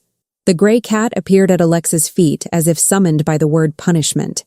It rubbed against her ankle with possessive casualness and sent a grumpy impression. "He doesn't forgive himself. You might." Alexa swallowed hard. Tess, apparently incapable of letting a room stay emotionally stable for more than 10 seconds, clapped her hands once. "Okay," she declared. "New house rule. Everyone is going to stop being tragically noble for 1 hour. We are going to eat bread like regular people." Briar's mouth twitched again, and she moved to pour more tea with a competence that felt like kindness wearing an apron. Alexa reached for bread. Her fingers still trembled, but less. As she ate, the keep seemed to settle around her, stone and fire and quiet corridors that did not feel like traps. The wolves outside padded past windows like living shadows. The air smelled like cedar and safety. For the first time, Alexa wondered what it would feel like to belong somewhere without having to become smaller first. Then the warmth under her silver sharpened suddenly, quick, insistent, like a knock from inside her skin. Alexa froze, hand halfway to her cup. Elian's eyes lifted. "The first hearth," he said, voice low. Briar straightened. Tess set her bread down slowly, as if destiny had just interrupted lunch, and she took that personally. Alexa's mouth went dry. "It's calling me," she whispered. Elian nodded once. "At dusk," he said. "It will ask your consent aloud." Alexa's heart thudded. Not because she didn't have the door, because she did. And choices were heavier than chains when you'd never truly been allowed to make them. The mark warmed again, steady now, like a hand resting on a doorknob. Alexa looked toward the corridor, toward the simple oak door with moonstone eyes, and for the first time, the question in her chest wasn't, "How do I survive being sent away?" It was, "What if I stay?" Outside, the sun continued its slow climb, turning frost to glitter. And somewhere deep in the keep, as if it had been waiting for her to wonder, a low, gentle sound moved through the stone, like a hearth taking its first breath, as if the house itself had just said her name. Dusk didn't arrive like an ending. It arrived like a question. The keep's light changed first, gold thinning into amber slipping into a softer glow that made even stone feel capable of listening. Alexa stood at her window for a long time, with her fingers resting lightly over the silver at her throat, watching frost gather again along the courtyard edges, as if the world was exhaling. The mark beneath the chain had not faded since morning. It had settled into a steady warmth, like a truth that didn't need to shout to be believed. Behind her, Tess paced. Not the irritated pacing she used when she was bored, but the kind that meant her mouth had 20 jokes trapped in it, and her heart had only one worry she couldn't make funny. "Okay," Tess said finally, stopping with theatrical abruptness. "I have decided I'm not above bribing ancient magic." Alexa didn't turn. "With what?" Tess spread her hands. "Bread. Compliments. A strongly worded letter. I don't know what hearth's like. They seem very emotionally high maintenance." Alexa let out a breath that almost became a laugh and almost became a sob. The sound lodged somewhere in between, and her throat burned. She turned away from the window. Elian waited in the corridor outside her door, as if he'd been there the whole time, and simply hadn't wanted to intrude on her last private minute before the world demanded her voice. He didn't reach for her hand. He looked at her face first, reading it with the kind of attention that felt like respect. "Are you ready?" he asked. Alexa's answer came honestly, before she could polish it. "No." Elian's mouth twitched at the corner, an expression so brief it could have been imagined. But his eyes softened, and that softness made Alexa's chest ache. "Then we go anyway," he said gently. "Not because they demand it, because you deserve to say your choice aloud." Tess lifted a finger. "And because if you don't go, they'll interpret it like a bad text message and ruin everyone's lives with assumptions." Briar appeared at the end of the corridor, cloaked and composed, carrying a small lantern whose flame burned low and steady. "The first hearth is awake," she said. Alexa felt the keep's attention shift at those words, like a body turning its head. They walked in silence at first. The corridor lights seemed dimmer than they had been earlier, as if the keep was saving brightness for what mattered. Alexa's footsteps sounded too loud in her own ears, and every few steps, the silver at her throat warmed and cooled in a slow rhythm, as if counting. They passed the alcove with the still bowl of water. Tonight, the water wasn't still. Tiny ripples moved across it as they walked by, following them like curiosity. Tess leaned toward it and hissed, "Don't you start." The water rippled again, almost like laughter. Alexa swallowed and kept walking. The first hearth room wasn't grand. It was older than grand. A wide circular chamber, stone worn smooth by time, with a hearth at its center that looked less like a fireplace and more like the heart of the keep exposed. An open circle of dark stone and pale ash, ringed by carved runes that didn't feel decorative. They felt awake. Lanterns hung in a careful ring overhead, their light quiet and warm. The air smelled of cedar smoke, dried orange peel, and something that reminded Alexa of clean snow under moonlight. The council stood near the far wall, cloaks pale, faces solemn. Matron Sable was there too, stiff as a spear. Halden stood beside her, his posture rigid, his eyes fixed on Alexa as if he could still reduce her to a mistake by sheer force of will. Alexa didn't flinch. Not because she wasn't afraid, because something inside her was tired of shrinking. A counselor stepped forward, the silver-haired woman whose eyes had looked like pale stone this morning. "Elara Voss," she said, voice echoing softly in the round chamber. "The first hearth will witness your consent." Alexa's throat tightened. Consent. A word she'd rarely been allowed to own. Briar guided Alexa to the stone circle around the hearth. Tess followed, staying close, a shadow made of loyalty and sharp humor. Elian remained just outside the circle, not entering as if he understood the symbolic weight of boundaries. The silver-haired counselor lifted her hands. "If you accept shelter," she said, "speak it to the hearth." Alexa looked at the ashes. They were pale, almost luminous, as if the remnants of old fires remembered their purpose. Alexa drew in a breath. Her lungs shook. The silver pressed against her skin like a reminder that her voice mattered here. She spoke. "I accept shelter," Alexa said, and her voice didn't break, though it wanted to. Not ownership, not display. Shelter. The ashes stirred. A faint warmth rose from the hearth. Not heat that scorched, but warmth that held, like standing too close to a fire on a winter night and realizing your hands have stopped trembling. Alexa's mark warmed in response, the frost ink lines brightening faintly beneath the silver chain. The counselor's gaze flicked to Elian. "Silent king," she said. "Do you accept shelter as oath-giver?" Elian's eyes stayed on Alexa. He waited one heartbeat longer than anyone expected, like he was ensuring she still wanted this now that the room had heard it. Like her words were not a step she could take once and be dragged the rest of the way. Alexa met his gaze, steady. Elian stepped into the circle, and the room changed, not with intimidation, with recognition. Even Matron Sable's breath caught just once, as if she hated that the keep itself responded to him. Elian faced the hearth. His voice came out rough, as if every syllable had to pass through winter. "I accept," he said. "And I swear, the door remains hers." The ashes pulsed with warmth. Tess whispered, reverent in the least reverent way possible. "Okay, that was hot. Like, emotionally, not the other way." Alexa shot her a look that almost scolded. Tess mouthed, "Sorry," then immediately looked pleased with herself anyway. The silver-haired counselor lifted her hand. "Then the hearth will speak," she said. The chamber fell into a silence so deep Alexa could hear the tiny crackle of lantern flame. At first, nothing happened. Then the ashes shifted. Not like wind, like breath. A low sound moved through the stone, not quite a voice and not quite an echo, more like meaning, old and heavy, turning itself into something human ears could carry. The hearth spoke, not in words at first, in sensation. Warmth, like belonging. Weight, like responsibility. And beneath it, something colder, something stern. Alexa's mark tightened in warmth, and her fingers curled around the edge of her cloak. Then the hearth's meaning became clear enough to translate into thought.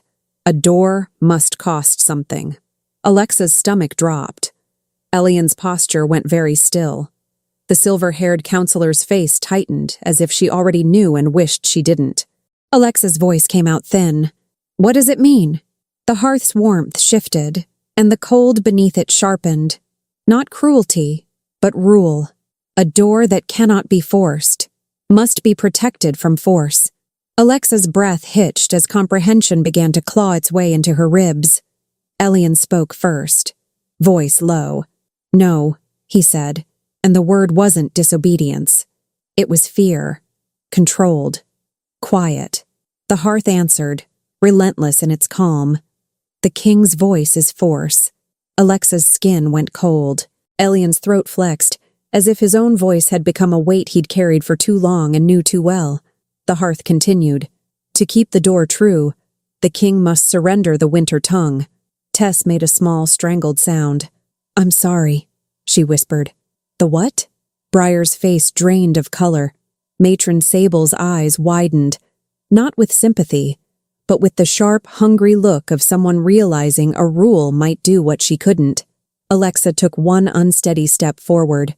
Surrender, what does that mean? Her voice rose, not in anger, but in panic that refused to be polite. He already chose silence. Isn't that enough? The hearth's warmth flared once, and Alexa felt the answer like a truth pressed against her sternum. Silence is restraint. Surrender is forever. Alexa's throat closed. Elian's gaze snapped to her, and for the first time since she'd met him, she saw something in his eyes that looked like apology, as if he had always known this was waiting, as if the door had been a gift with teeth. No, Alexa said again, this time more fiercely.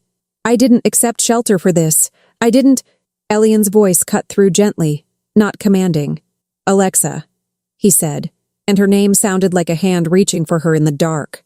Look at me. She did. His eyes held hers with steady gravity. The door matters, he said quietly. Not for you to leave me, for you to leave anyone. Alexa's breath shook. There has to be another way.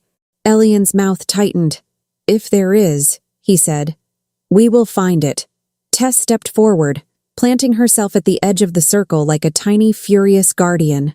Okay, she announced to the ancient hearth as if it were a manager at a store. We need to speak to whoever wrote this policy, because it's garbage. The counselor's lips pressed together, almost softening. But the hearth had finished speaking. The chamber remained warm, the ashes faintly glowing, as if the keep had already begun remembering this moment. Alexa's mark pulsed, and she realized with a sick twist that the keep wasn't only witnessing her consent, it was witnessing the cost. Elian took one slow step closer to Alexa, stopping at a careful distance. He didn't touch her. He didn't assume comfort was his to give, but his voice dropped low, meant only for her. I will not let my power become a cage, he said. Alexa's eyes burned. And you think the answer is to become, what? A memory? Elian's gaze flicked to the hearth, then back. A legacy, he corrected softly. There is a difference. Alexa shook her head hard. I didn't come here to be the reason you disappear. Elian's expression tightened. You are not the reason, he said, and the steadiness of his voice broke something in her. You are the proof the world can be better than what they taught it to be. The words landed like a blade made of tenderness. Alexa's breath hitched. Tess, voice smaller now, muttered, Okay, I hate him. In the way you hate someone for being good. The silver-haired counselor stepped forward again, voice careful. At dawn, she said, the hearth will take what it requires, unless the bond is revoked before then. Alexa's mind spun. Revoked, she whispered. Elian's eyes didn't leave hers. It means you can still say no, he said. Alexa's throat tightened. And if I say no, you stay? Elian's jaw flexed. I remain, he said. Then, almost too quiet. But the door closes. Alexa stared at him, the horror of it expanding in her chest. A door that protected her freedom. A door that protected every future no she might need to speak. A door that cost him. The hearth's warmth remained steady, indifferent to her grief. Because old magic didn't care how human hearts bled as long as rules stayed intact. Alexa swallowed hard. We'll find another way, she said, not pleading, promising. Elian held her gaze for a long beat, then nodded once, as if he honored promises even when he didn't believe they would save him. Then we have the night, he said quietly, and Alexa realized with a cold shock that he wasn't talking about time. He was talking about goodbye. Night in Frostwood felt quieter than it had any right to, as if the keep itself had decided to lower its voice out of respect.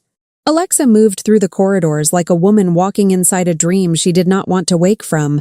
The lanterns seemed softer. The air smelled warmer, cedar smoke and orange peel and something faintly sweet that made her throat tighten because it felt like comfort trying not to offend grief. Tess trailed beside her without joking for once. It was unsettling. Finally, Tess exhaled hard, as if she'd been holding herself back by force. Okay, she said. I'm going to say something really brave. Alexa blinked. You? Tess nodded grimly. Yes. Me. Brace yourself. Alexa waited. Tess said, I hate ancient magic. Alexa let out a broken laugh that turned into a sharp inhale. Same. Tess's eyes glistened and she rolled them like she was angry at her own feelings. Don't get sappy, she warned the universe. Then she looked at Alexa and added softer, We're not letting him do this without trying everything. Alexa swallowed. I don't know what everything is. Tess lifted her chin. Then we invent it. Briar met them near the kitchen, sleeves rolled up as if practicality could hold the world together. I heard, Briar said simply. Alexa's throat tightened. How?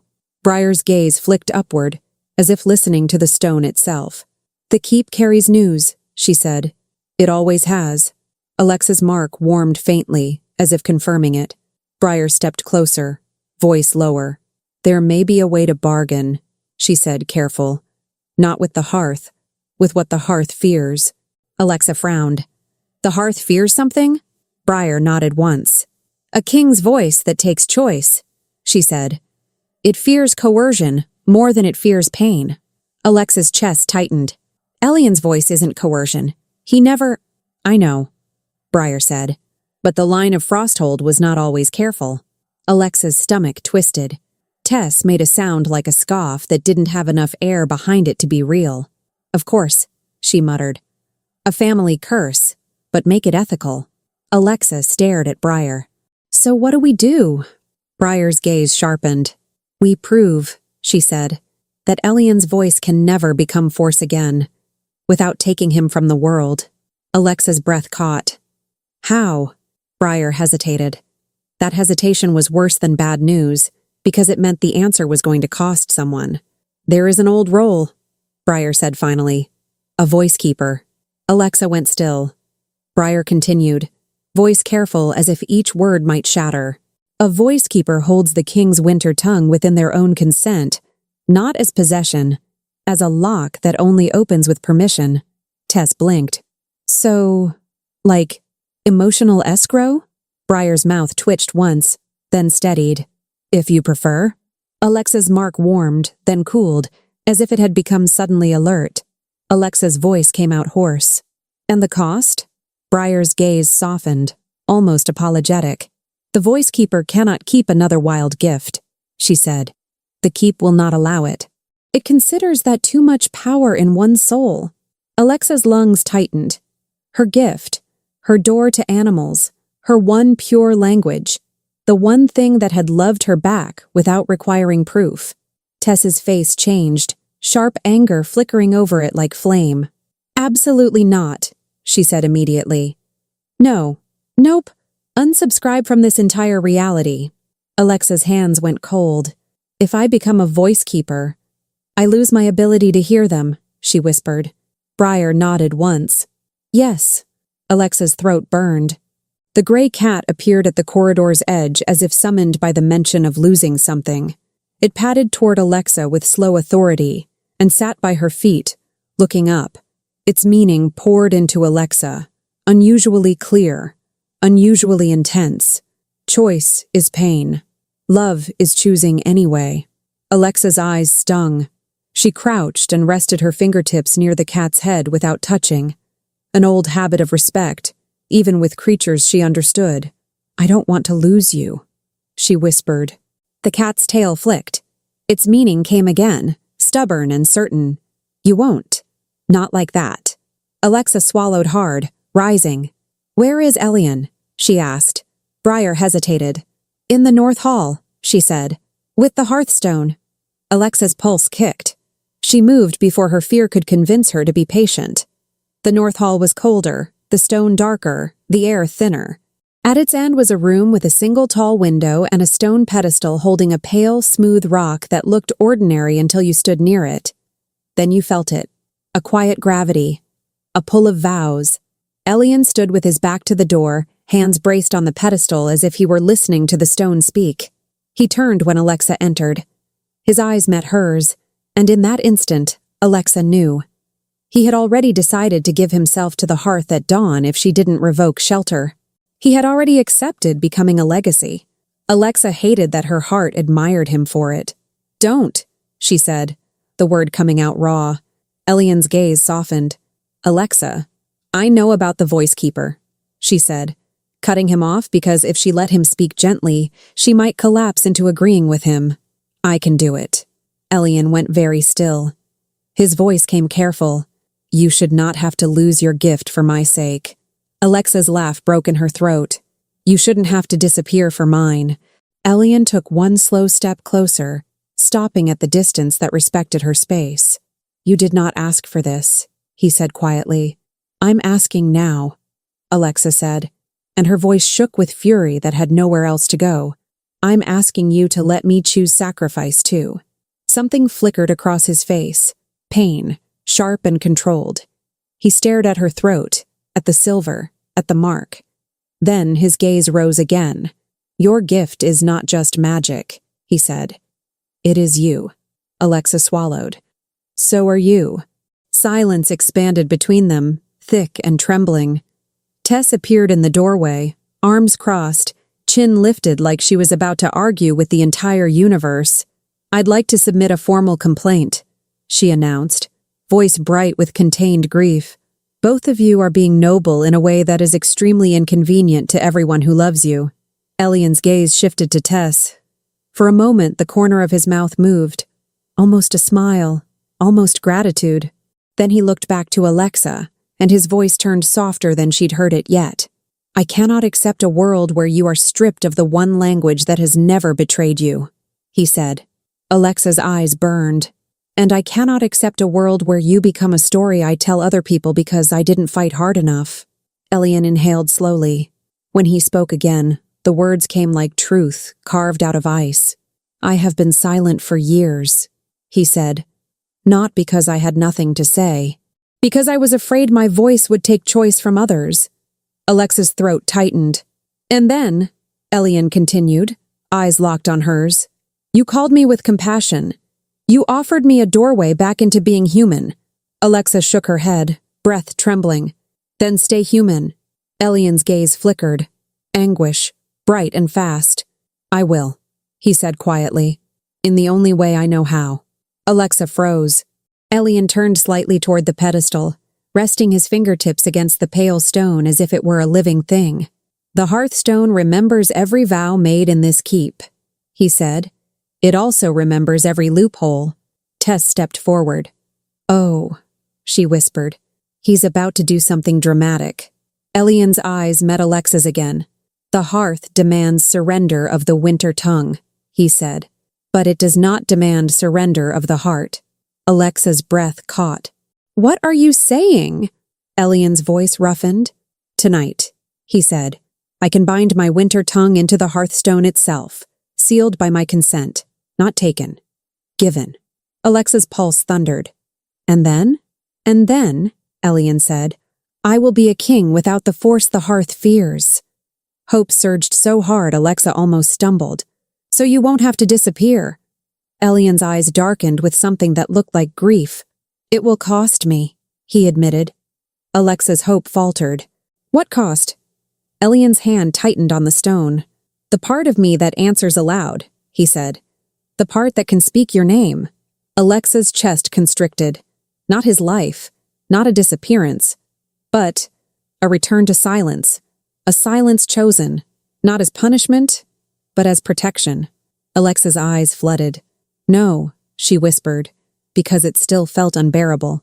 "I just got you back." Elian stepped closer, carefully, and this time he lifted his hand, hovering near her cheek, waiting. Alexa leaned into it without thinking. His palm was cool, alive with winter, and the tenderness in the touch nearly undid her. "I will still be here," Elian whispered. "I will still listen. I will still protect your no." Alexa's mark warmed, steady and aching. Tess made a small, wrecked sound and turned her face away as if she was allergic to sincerity. "Okay," she muttered. "I'm going to pretend I'm not crying. If anyone asks, I have an eye-based allergy." Alexa laughed through tears she didn't want. "Tess, shut up," Tess said, voice trembling. "Let him be good." Elian's hand remained at Alexa's cheek, then fell away slowly, as if he didn't want to risk taking more comfort than she offered. "After I seal it," he said quietly, "the hearth will accept the door without demanding my surrender." Alexa swallowed hard. "And the morning?" Elian's gaze held hers.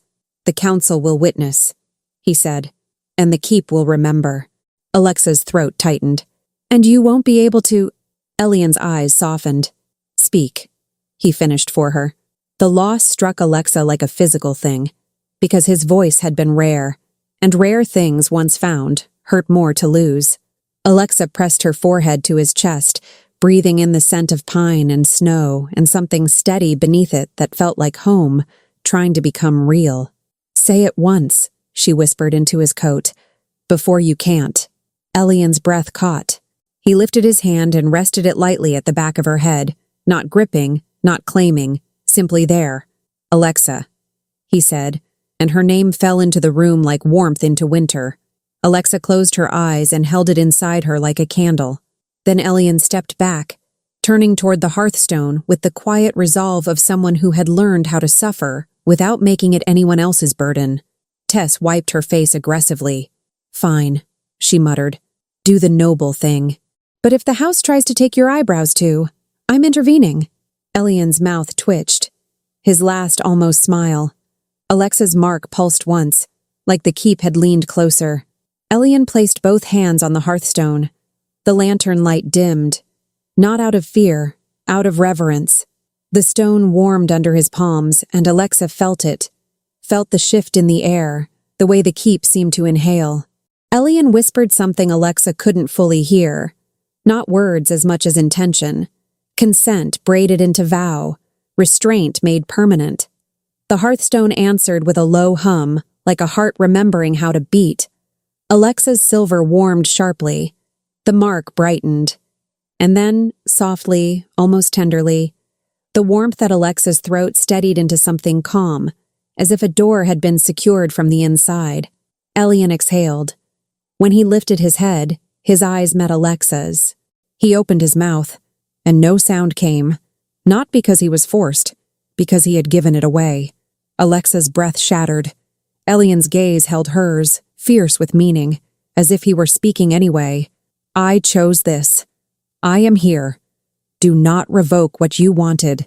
Tess made a strangled noise and clapped a hand over her own mouth, as if trying to stop the universe from hearing her grief.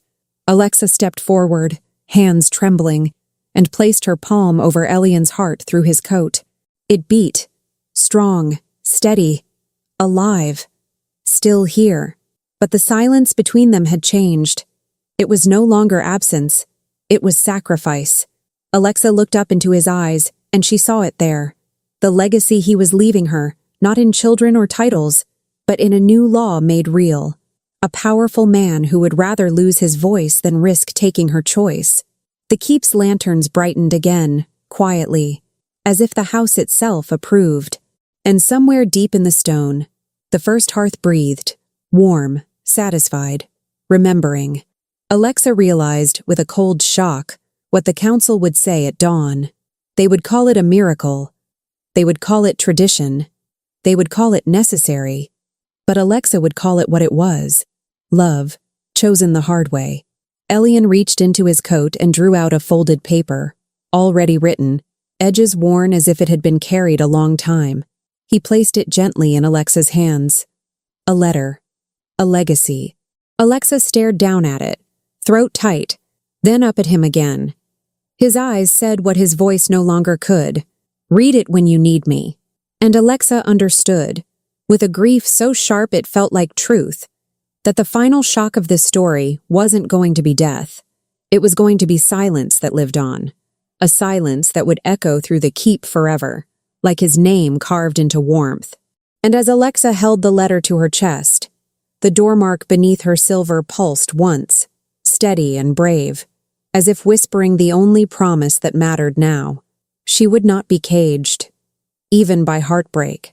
Dawn came in thin, pale layers, as if the sun had to negotiate with winter before it was allowed to exist. Alexa stood in the courtyard with her cloak pulled tight and her breath turning to fog, watching the first light touch the Frostwood branches beyond the keep. Everything looked the same as yesterday.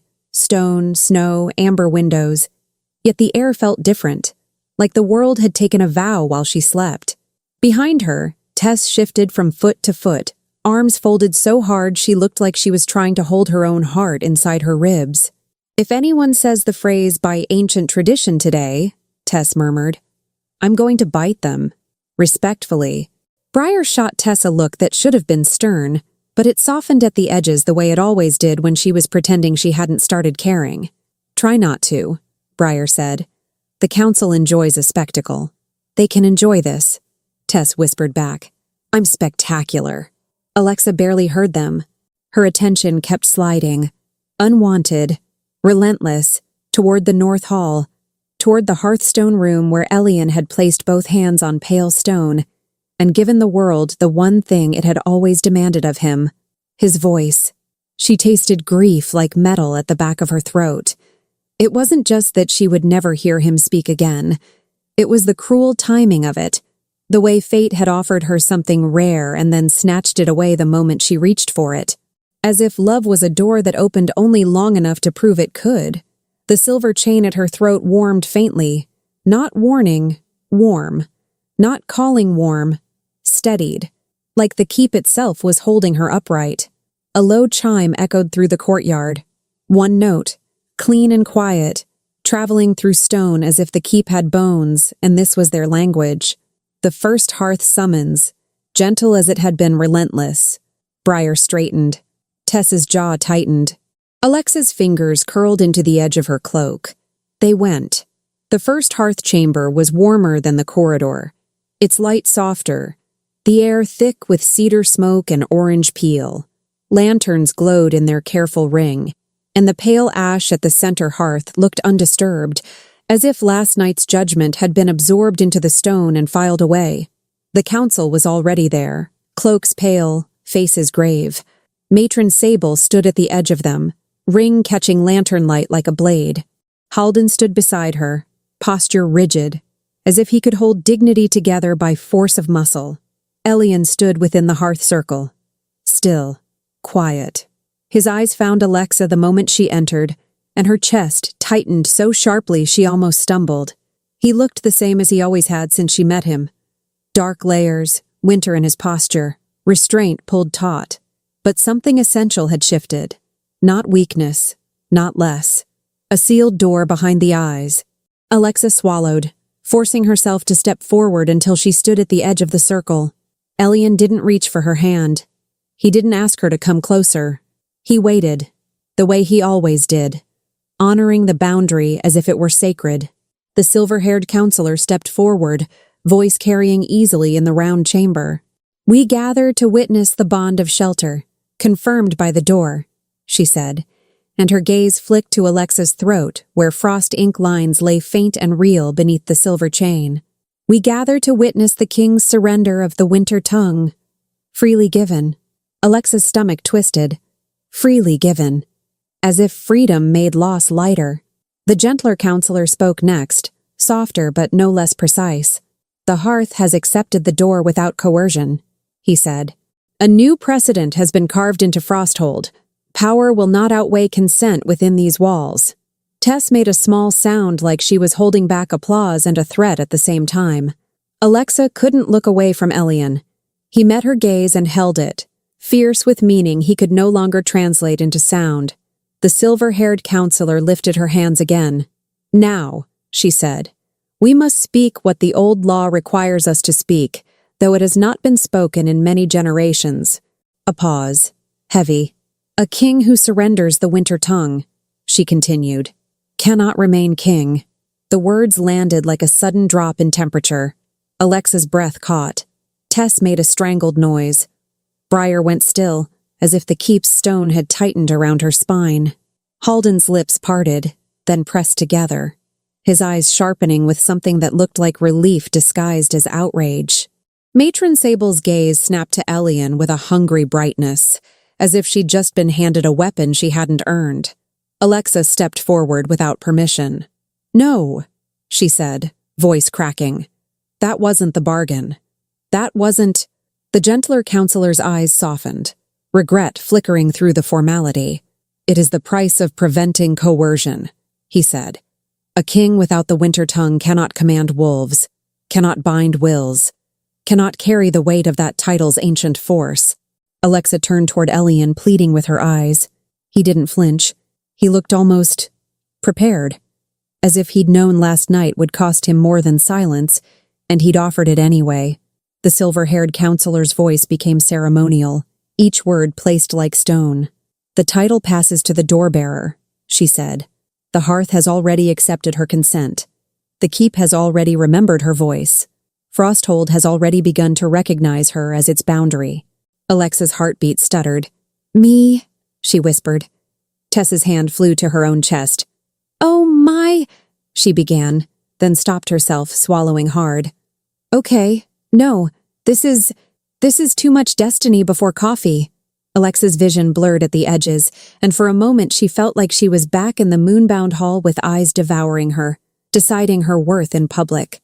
Only this time, the eyes didn't feel like knives. They felt like expectation, like belonging with weight. Elian took one slow step forward inside the circle. He stopped, still careful, still honoring her space, even now, even when the world was trying to crown her with something she'd never asked for. He lifted his hand, palm open, then lowered it again without touching her. An almost gesture, a question he didn't have a voice to ask. Alexa understood anyway. "Are you willing?" The mark beneath her chain warmed, steady and patient. Alexa took a trembling breath and turned to the council. "If I accept," she said, voice stronger than she expected. "Is it mine to refuse later?" A murmur ran through the chamber. The silver-haired counselor nodded once. "Because of the door," she said. "Yes. Frostwood cannot trap you in title or bond. The keep would break the vow it now keeps." Alexa's throat tightened. She looked at Elian again, pain sharp and intimate. "If I accept," she whispered. "You'll—" Her voice failed. Elian's gaze held hers. Then slowly, he bowed, not to the council, to her. The gesture stole Alexa's breath so completely she forgot how to exhale. He was giving her the thing the world had denied her, respect that did not require her to bleed for it. Tess made a small, wrecked sound. "Stop," she whispered, furious at the universe. "He can't keep doing that. I'm going to run out of sarcasm." Alexa's eyes burned. She turned her face slightly, refusing to let tears fall in front of Halden and Sable like a gift. When she looked back, her voice came out steady. "I accept," she said. "Not because I wanted a crown, because I want the door. I want what it protects. I want a place where no is sacred." The hearth's ashes stirred. Warmth rose, not heat, but approval. The mark beneath Alexa's chain brightened faintly, as if the keep itself had leaned close and said, "Yes, this is what you meant." The counselors bowed, one by one. Briar bowed too, not as submission, but as acknowledgement, like a woman who had been holding the keep together with her bare hands, was finally placing that weight into someone else's care. Tess looked like she wanted to bow and punch someone at the same time. Halden stepped forward, lips tight. "This is," he began, searching for a word that would make him feel powerful again. Matron Sable cut in, voice sharp. "Impossible," she snapped. "She is—" "Unfit," Alexa's mind supplied bitterly. "Unclaimed. Defective." Elian turned his head toward Sable. He did not speak. He didn't need to. There was something terrifying in that silence. Not violence, not threat, but the pure clarity of someone who had chosen restraint so completely that it became a mirror. In that mirror, Sable's cruelty looked small and outdated. The gentler counselor's voice sharpened with authority. "Matron Sable," he said, "Frostwood is not your hall. The door has been carved. The keep will remember what you try to do within it." Sable's fingers twitched toward her ring, turning it once the way Alexa had noticed before. For half a heartbeat, something human flickered across Sable's face. Then her jaw locked, and she stepped back as if retreat were beneath her. Halden's gaze met Alexa's, and for a moment the merchant look returned, calculating, resentful. Alexa didn't lower her eyes. Not because she wanted revenge, because she refused to shrink. The silver-haired counselor lifted her chin toward Alexa. "There is one final witness," she said. "The silent king. Now hearthbound by vow." Hearthbound. The word hit Alexa like a second verdict. Not dead, not gone, but changed. Elian was no longer a king in title. The keep had accepted his sacrifice as a seal, and now his place in Frosthold would be something else. Something that sounded like staying and still losing. Alexa's breath shook. The counselor turned to Elian. "Do you affirm this surrender and its consequence?" she asked. Elian's eyes moved to Alexa again, and in those eyes, Alexa saw the answer as clearly as if he'd shouted it. "Yes, I chose this. Do not revoke what you wanted." The counselor nodded once. "Then it is done," she said. The lantern light seemed to soften, as if the chamber itself were exhaling in relief. The council began to withdraw, their cloaks whispering against stone. Halden and Sable followed, not defeated, not redeemed. Simply removed from power within these walls by a vow that did not care about their pride. When the last of them left, the first hearth chamber became strangely quiet. Not empty, intimate. Alexa stood in the circle with Elian, Briar, Tess. The warmth of the hearth held the air steady, and Alexa felt the keep listening, not to judge, but to remember. Tess cleared her throat with exaggerated delicacy. "Okay," she announced, voice trembling at the edges. "I'm going to say something brave again." Briar's mouth twitched. "Try not to start a riot." Tess nodded solemnly. "I will start a peaceful riot." Alexa looked at her, and Tess's expression cracked into something raw beneath the humor. "I'm proud of you," Tess said, and the simplicity of it nearly broke Alexa. "And I'm furious, because you deserved this without the part where he loses everything." Alexa turned to Elian, throat tight. "You didn't lose everything," she whispered, as if saying it could make it true. Elian lifted his hand slowly and drew something from inside his coat. A folded letter, edges worn from being held too often. He placed it gently in Alexa's hands, the same way he had last night. Like a legacy offered, not forced. Alexa stared at it, then up at him. His eyes were steady. "Read it when you need me." Alexa's fingers tightened around the paper. "I need you now," she whispered. Elian's gaze softened, and he stepped closer. Slowly, carefully, until he stood just within her reach. He lifted his hand again, hovering near her cheek the way he had last night, waiting. Alexa leaned into him. His palm was cool with winter, alive, steady. Alexa closed her eyes and let herself breathe him in. Pine and snow and cedar smoke, the scent of someone who had always been a boundary and had finally become a refuge. She wanted to hear him say her name again. She wanted it so badly it ached. Instead, Elian lowered his forehead to hers, just enough contact to make Alexa's breath hitch. No claim, no possession, just presence. The mark beneath her chain warmed like a quiet yes. Tess made a sound behind them that might have been a laugh, might have been a sob. "Okay," she muttered thickly. "I'm leaving the room before I start believing in sincerity as a lifestyle." Briar touched Tess's elbow gently and guided her toward the door, giving Alexa and Elian the kind of privacy that wasn't secrecy. It was respect. When the door closed, Alexa opened her eyes. Elian's gaze held hers. She swallowed. "What happens to you now?" she asked, voice shaking. "Hearthbound. What does that mean?" Elian looked toward the hearth, then back to her. He lifted his hand and rested it against his own chest, then against the stone of the hearth ring, showing, not telling. Bound to the keep, bound to what it protects. Alexa's chest tightened. "So you can't leave." Elian's eyes didn't flinch. "No." Alexa's breath broke. "That's..." She couldn't find a word that didn't sound like cruelty. Elian reached for her hand and held it. Firm, warm through the glove. Grounding. He lifted their joined hands slightly, then released her fingers and pointed gently at the silver at her throat, then toward the oak door corridor beyond this chamber. "Beyond these walls. You can leave. You can always leave. And because you can, this is worth it." Alexa shook her head hard. tears finally falling. "I don't want to leave," she whispered. "I want you." Elian's eyes softened with something like grief and devotion braided together. He lifted her hand and pressed his lips to her knuckles. Brief, reverent, more promise than kiss. Alexa's breath caught at the closeness, at the faint warmth of it, at the way her skin remembered it as if it might never be touched by him again. Then Elian stepped back. Not far, just enough. Alexa's heart panicked, and she reached for him instinctively, fingers catching the edge of his sleeve. He stopped. He looked at her hand on him as if it mattered. As if she mattered. He touched his own throat lightly, where the faint reverse threshold mark hid beneath his collar.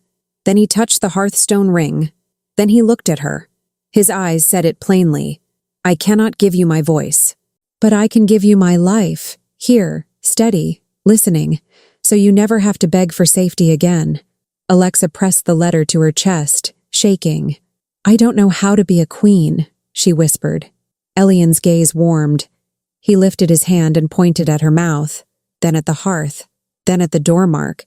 "You already are. You speak truth. You protect choice. That is all this place has ever needed." Alexa squeezed her eyes shut, breathing hard. When she opened them, she unfolded the letter with trembling fingers. The handwriting was precise, controlled, like someone who had practiced saying everything in ink because sound was too dangerous. Alexa read silently at first. Then, because the keep was listening, because consent mattered, because she refused to let his legacy stay trapped in paper, she began to read aloud. "My Alexa," she read, voice breaking on the first line. "If you are reading this with angry hands, good. Anger means you know you deserved better than what they gave you." A sound escaped Alexa, half laugh, half sob. She kept reading. "I do not want your pity. I do not want you to turn my sacrifice into a cage you build around yourself. I did not give up my voice so you would shrink again." Alexa's throat tightened so hard it hurt. She forced herself to continue. "You called me with compassion in a room built for judgment. That single act rewrote me. If the world remembers me as a silent king, let it also remember why I chose silence. Because I would rather lose a piece of myself than risk taking a piece of you." Alexa's tears fell onto the paper. She read on, breath shaking. "I am not gone.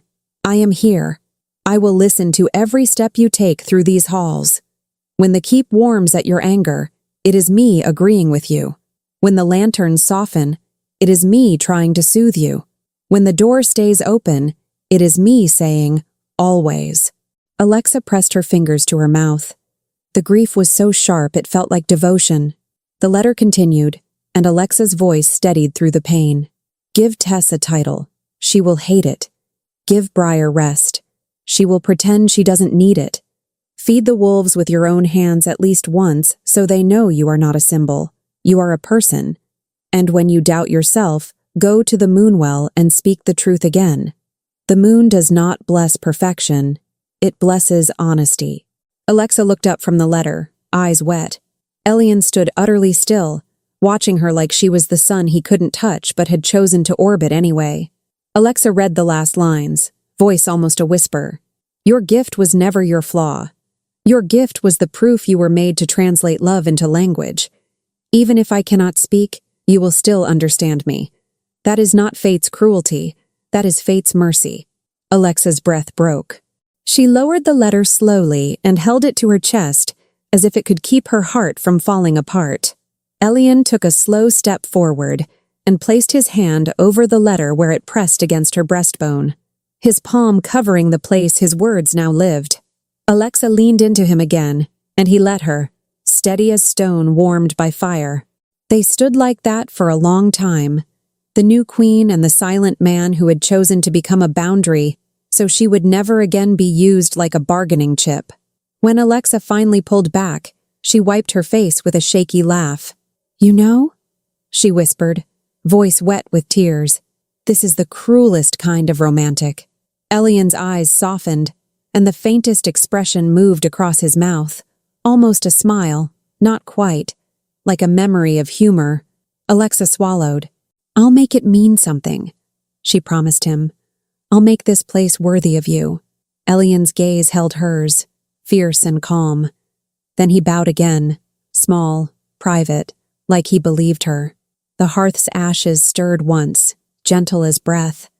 And Alexa understood the final shock, the final truth that would stay with anyone who heard this story. Elian didn't die. He did something rarer. He lived and chose loss anyway, so that the woman he loved would never confuse love with captivity again. Epilogue. Months later, Frostwood smelled less like fear. The corridors held more laughter, some of it sharp, most of it earned. The kitchens stayed warm. The wolves lingered closer to the windows. And when new guests arrived, women with tired eyes, men with shame they didn't know how to set down, the keep did not demand they prove themselves before being offered tea. Alexa stood at the moonwell at twilight with her cloak wrapped tight, silver at her throat, cool and steady. Tess lounged nearby on a stone bench, tossing crumbs to a raven while pretending she wasn't emotionally invested. "If this bird judges my posture," Tess announced, "I'm resigning from public life." The raven sent Alexa a bright impression, amused, impatient, and hopped closer. Alexa smiled softly. Then she felt it, that familiar winter-still presence behind her. Elian. He didn't speak. He didn't need to. Alexa turned, and there he was at the edge of the courtyard light. Quiet, steady, his eyes pale as winter sky, his hand resting lightly against the stone as if he were part of the keep's heartbeat. Alexa walked to him. She stopped close enough to feel the cold, clean scent of him. Pine, snow, cedar smoke, close enough that her breath fogged between them. "Hello," she whispered. Elian lifted his hand and gently touched the silver at her throat. Then the door mark beneath it. Then placed his palm over his own heart. Alexa understood perfectly. Always. She leaned in and rested her forehead against his, eyes closed, letting the silence hold them without hurting them. And Frostwood, for the first time in a long time, felt like a home that didn't require anyone to disappear to be safe. If you stayed with Alexa all the way to the last quiet heartbeat of this story, you're not just a listener. You're part of my circle now. Drop a comment with the exact phrase, "The door stayed open," so I know you made it to the end, and tell me this. Would you have chosen the door or the voice? I'm reading your replies like letters left by the hearth, so don't be shy. Thank you for being here. See you in the next video. Hugs.